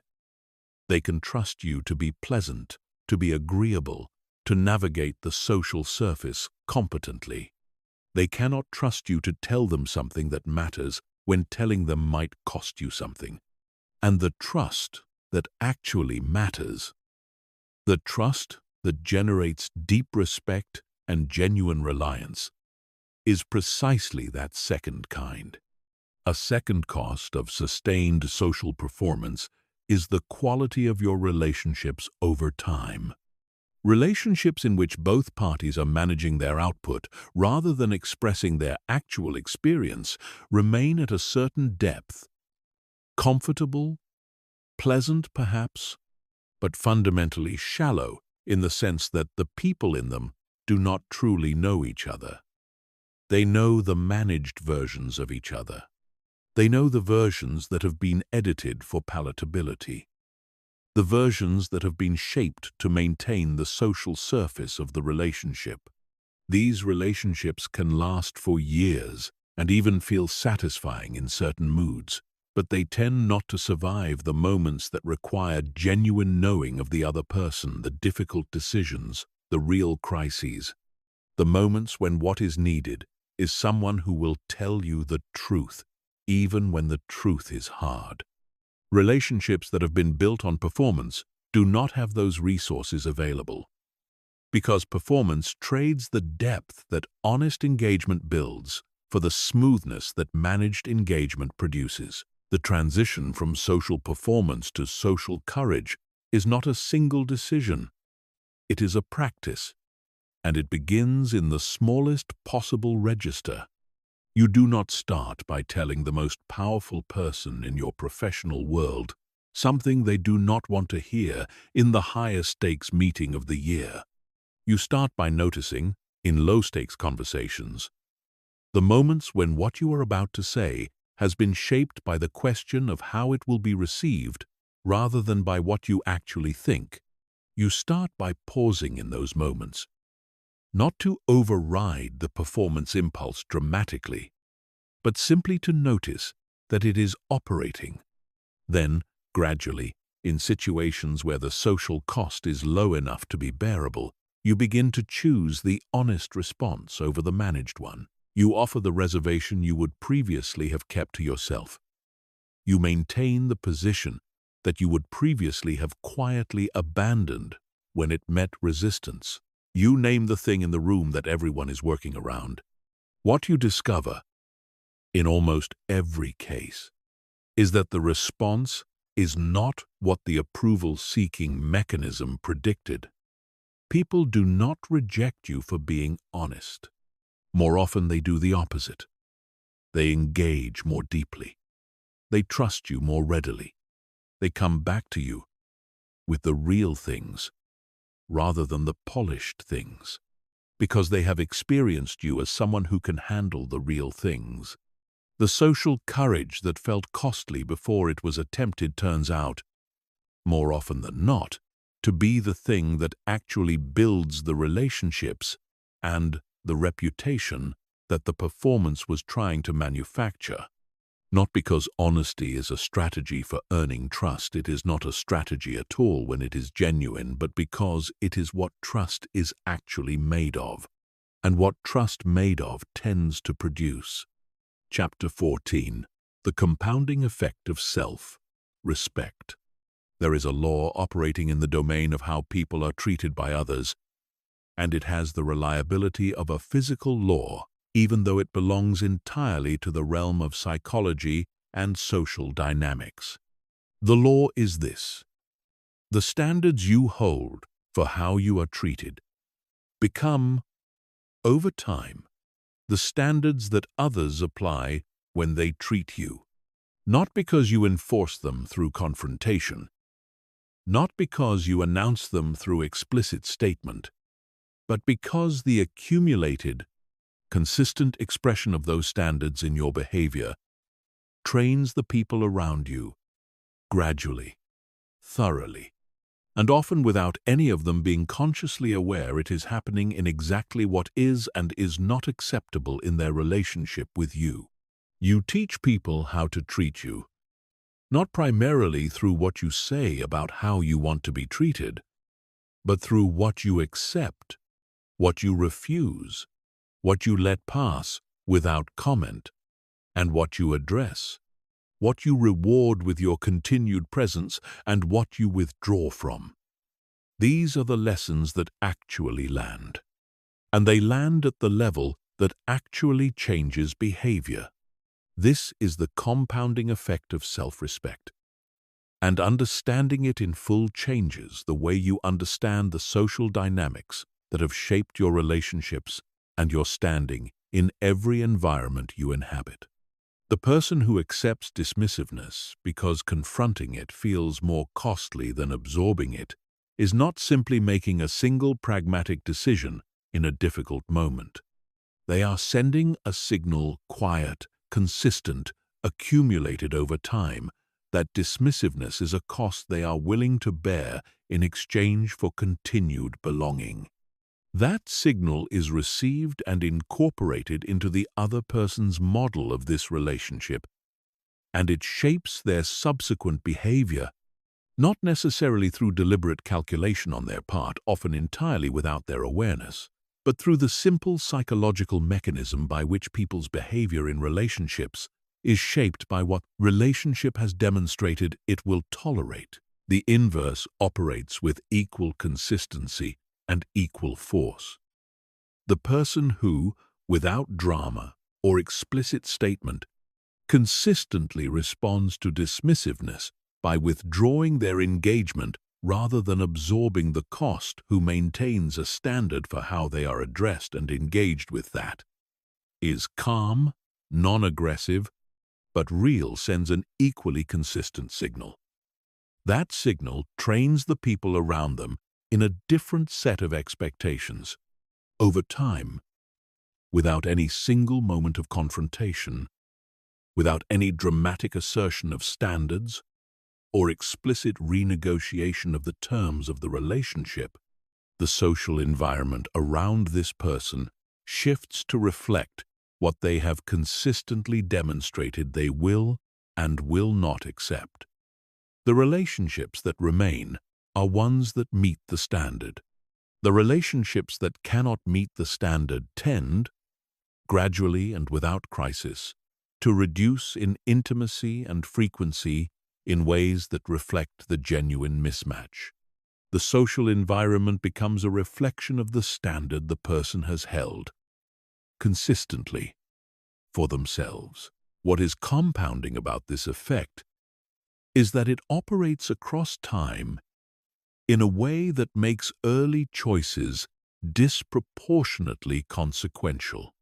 The standards you establish or fail to establish in the early stages of a relationship, a professional environment, a social context, tend to persist and intensify over time because they set the baseline from which all subsequent interactions are evaluated by both parties.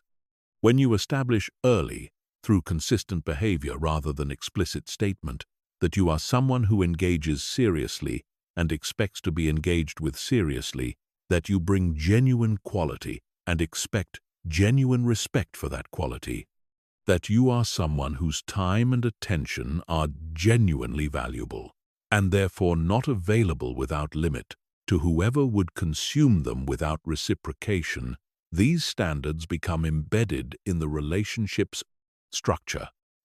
They become part of what this relationship is, and changing them later requires an active renegotiation that maintaining them from the beginning never required. The deepest dimension of this compounding effect is internal. Every time you act in accordance with a genuine standard of self-respect, every time you withdraw from a situation that treats your worth as negotiable, every time you decline something that asks you to compromise on what actually matters to you, every time you hold to what you know to be true under social pressure, to agree with something you do not believe, you are not simply influencing how others will treat you. You are adding to the internal evidence that you can trust yourself to regard your own worth as real. This evidence accumulates in the same way that the physical evidence of mastery accumulates not through a single dramatic demonstration, but through the steady repetition of acts that are congruent with the value you claim to hold. And this accumulation is the foundation on which every other aspect of genuine confidence rests. The relationship between self-respect and the respect you command from others is not transactional in any simple sense. It is not that you hold yourself to a high standard and others automatically respond with admiration. The mechanism is more subtle.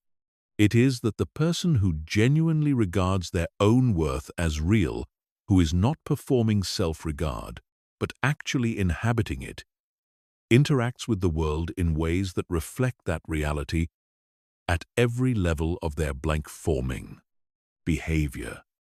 From the largest decisions to the smallest daily choices about what they engage with, what they walk away from, what they give their attention to, and what they decline. These interactions, consistent across time, create an impression of someone who has somewhere to stand, who is not at the mercy of external conditions for their sense of whether they are okay. And the impression of someone who has somewhere to stand, who cannot be moved from their fundamental position by social pressure, by disapproval, by the withdrawal of approval, is precisely the impression that generates the deepest and most durable form of respect that one person can extend to another. The compounding works in the negative direction too, which is why it matters to understand it and not simply to assume that things will improve naturally over time. Every act of self-betrayal, every time you accept treatment that violates your actual standard, every time you compromise on something that genuinely matters to you in order to secure approval or avoid discomfort, every time you agree with something you do not believe, because disagreeing felt too costly adds to a different accumulation. It adds to the internal evidence that your standard for yourself is negotiable, that your worth is something you will trade under sufficient social pressure that the baseline of how you are treated is something you manage downward rather than upward, and that evidence, accumulating in you and broadcasting itself through the texture of your behavior to everyone you interact with, tends to produce exactly the social conditions it reflects. People will treat you as someone whose standards are negotiable when you have repeatedly demonstrated that they are. This is not a counsel of rigidity, self-respect that cannot adapt to the actual complexity of situations, that cannot distinguish between compromising on what genuinely matters and choosing appropriate flexibility in what does not, is not wisdom, it is brittleness. The question is always whether the accommodation you are making reflects genuine discernment about what actually matters versus what is simply unfamiliar or uncomfortable, or whether it reflects the approval-seeking mechanism finding a rationalization for a capitulation that undermines your own foundation. That distinction requires the self-knowledge and honest self-observation we discussed earlier. But where the distinction is clear, where you know that what you are being asked to accept is a genuine violation of something that matters to you, the choice to hold the standard is never merely a social choice. It is a foundational act of self-construction, another addition to the evidence base on which genuine confidence is built. Chapter 15. Becoming unmovable. There is a quality that you recognize immediately when you encounter it, even if you have never had occasion to name it precisely. You notice it in the way a person enters a conversation that has become heated without the defensiveness or the aggression that most people bring to such moments, but also without the retreat that conflict-avoidant people deploy. You notice it in the way they receive criticism with the same unhurried attention they would bring to any other form of information, without the flinch or the counterstrike. You notice it in the way they occupy a room, not by dominating it, not by demanding attention, but by being so entirely present, so completely themselves, that their presence constitutes a kind of gravitational fact that organizes the space around them without effort. This quality is what we mean by being unmovable, and it is the end state toward which every dimension of genuine confidence development ultimately points. Being unmovable is not the same as being inflexible. This distinction is critical and easily missed. The person who is unmovable in the sense we are describing is not someone who cannot be persuaded, who cannot change their position, who holds their views with the rigidity of someone who has confused certainty with strength. Quite the opposite. The unmovable person can change their mind with remarkable ease, because their sense of self is not invested in any particular position being right. They can be shown that they were wrong about something and respond with genuine interest in the correction rather than with defensive denial, because being wrong about something does not threaten the foundation on which they stand. The foundation is not made of being right. It is made of something more durable than that of knowing who they are and what they value and how they want to engage with the world.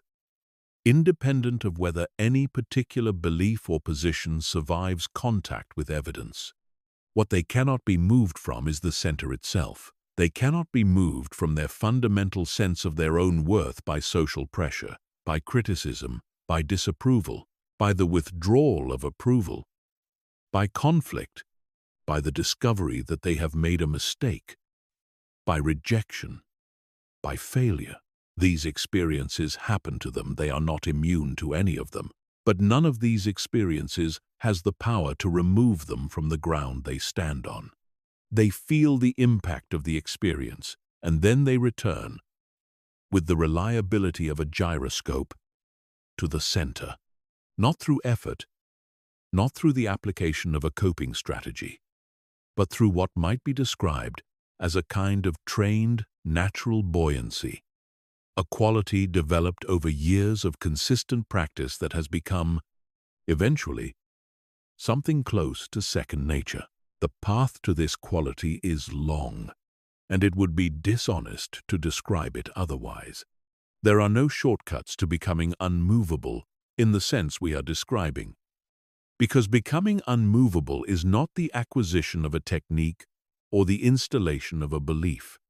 It is the culmination of a process of development, the gradual building, through consistent choices and consistent practice over an extended period of time, of a self that is genuinely grounded, a self that knows what it values and has demonstrated repeatedly its willingness to act on those values when doing so is costly. A self that has felt the discomfort of disapproval many times and learned, at the level of the nervous system rather than merely the intellect, that disapproval is survivable. A self that has failed and recovered, been wrong and acknowledged it, been uncertain and stayed present with the uncertainty without being undone by it. These accumulated experiences do not happen quickly, but they happen with a direction toward a center that holds. And the person who has been building in that direction for long enough begins to feel the ground under their feet in a way that is qualitatively different from anything available to someone who has been building presence through performance. The unmovable person also has a particular relationship with time that is worth examining, because it is one of the less obvious but more consequential features of how they move through the world. Most people who are caught in approval-seeking operate with an implicit urgency, a need for the social resolution to happen now, for the uncertainty about how they are being perceived to be resolved as quickly as possible, for the discomfort of ambiguous social situations to be shortened through action. This urgency produces a quality of rushing in social interactions, rushing to fill silence, rushing to resolve tension, rushing to secure the approval signal that will relieve the anxiety of not having it. The unmovable person does not have this urgency because they are not waiting for the resolution that only approval can provide. They can afford to let things develop. They can hold open questions open. They can sit with ambiguity in social situations with the same equanimity they bring to ambiguity in other domains of their life, because their sense of themselves does not depend on the ambiguity being resolved in any particular direction. And this patience, this capacity to be genuinely unhurried in situations where others are rushing, is itself a form of presence that commands attention and generates respect without soliciting either. There is also something important to understand about how the unmovable person handles being genuinely moved, because this is where the concept is most easily misunderstood. Being unmovable does not mean being untouched by life. It does not mean processing loss without grief, receiving love without warmth, encountering injustice without anger, or experiencing beauty without being affected by it. The unmovable person feels all of these things, and often more fully than people who are defended against their emotional experience, because genuine groundedness does not require the suppression of feeling the way performed stoicism does. What it means to be unmovable is not that these experiences do not reach you. It is that they do not displace you. They move through you without removing you from your center. The grief is felt fully and then metabolized, leaving behind the honest residue of loss without the existential destabilization that grief produces in someone whose sense of self is fragile. The love is felt and returned without the clinging desperation of someone who needs the love to continue in order to justify their sense of their own worth. The anger at injustice is felt and, when appropriate, acted on cleanly, without the additional charge of someone whose personal wound is driving the response. Each experience is what it is, no more and no less. Nothing is amplified by the machinery of a threatened self, reaching for evidence of its own value or significance. The final thing that needs to be said about this quality, about what it is to become genuinely unmovable, is something about what it costs and what it returns. In terms that are worth being completely honest about, what it costs is the comfort of having your worth continuously confirmed by external sources. The person who is developing genuine internal groundedness is, in a very real sense, learning to live without the drug. And like any withdrawal from a substance the nervous system has come to depend on, this has a period of genuine discomfort. The social anxiety that approval-seeking was keeping at bay does not immediately resolve when you begin to withdraw from the approval-seeking behavior. For a time, it can intensify, because the coping mechanism has been removed before the underlying condition has been fully resolved. This is not a sign that something is wrong. It is a sign that something is working, that you are encountering the actual experience you were managing around rather than continuing to manage around it. And encounters with the actual experience, as we have established, are the only path through it. What it returns is not what most people expect. The popular imagination of confidence imagines it returning a kind of social triumph, a world in which you command every room, in which every interaction goes your way, in which other people consistently recognize and acknowledge your worth. This is not what genuine confidence produces. What it produces is quieter and more profound than that. It produces a life in which the quality of your experience is no longer principally determined by how any given social situation resolves, in which you can have a difficult conversation without it ruining your day, because the outcome of the conversation does not constitute a verdict on your worth, in which you can make a mistake without it becoming a crisis. Because making a mistake tells you something about the specific decision you made and nothing about your fundamental value as a person, in which you can be rejected without it reorganizing your sense of yourself.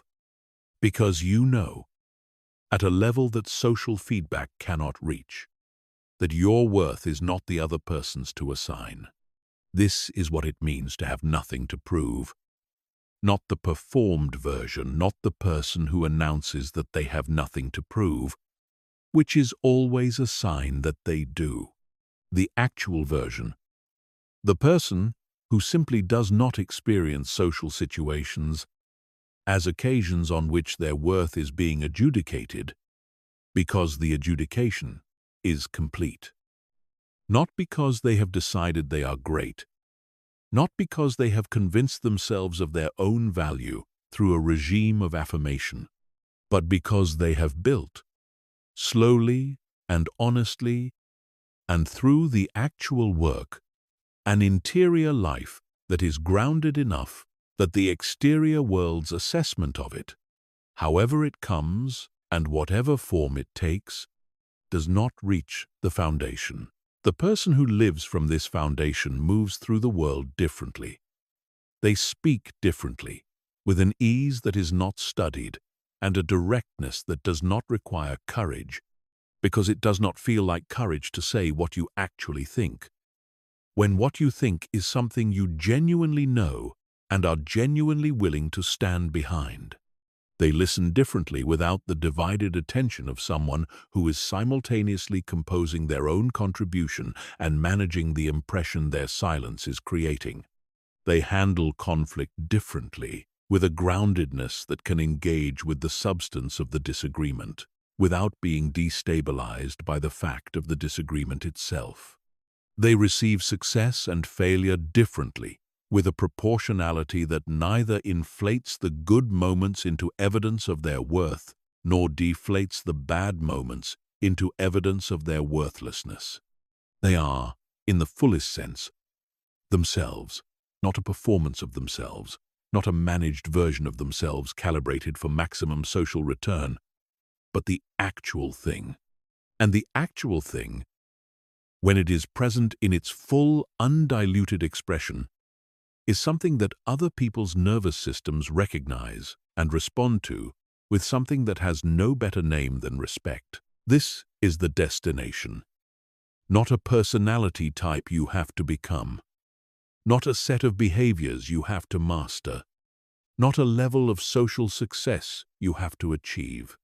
A relationship with yourself, honest, consistent, grounded, and independent of conditions that makes genuine presence possible, that makes genuine connection possible, that makes genuine contribution possible, that makes the kind of life you actually want to live possible, not as a performance for others, but as the natural expression of who you actually are when the noise of approval-seeking finally, genuinely quiets.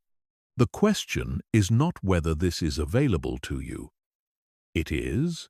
The question is whether you are willing to do what it actually requires. For as long as it actually requires it, without the shortcuts, and without the shortcuts' false promise of an easier way. Because there is no easier way. But the way that exists is real. And everything you have heard in this audiobook is pointing in its direction.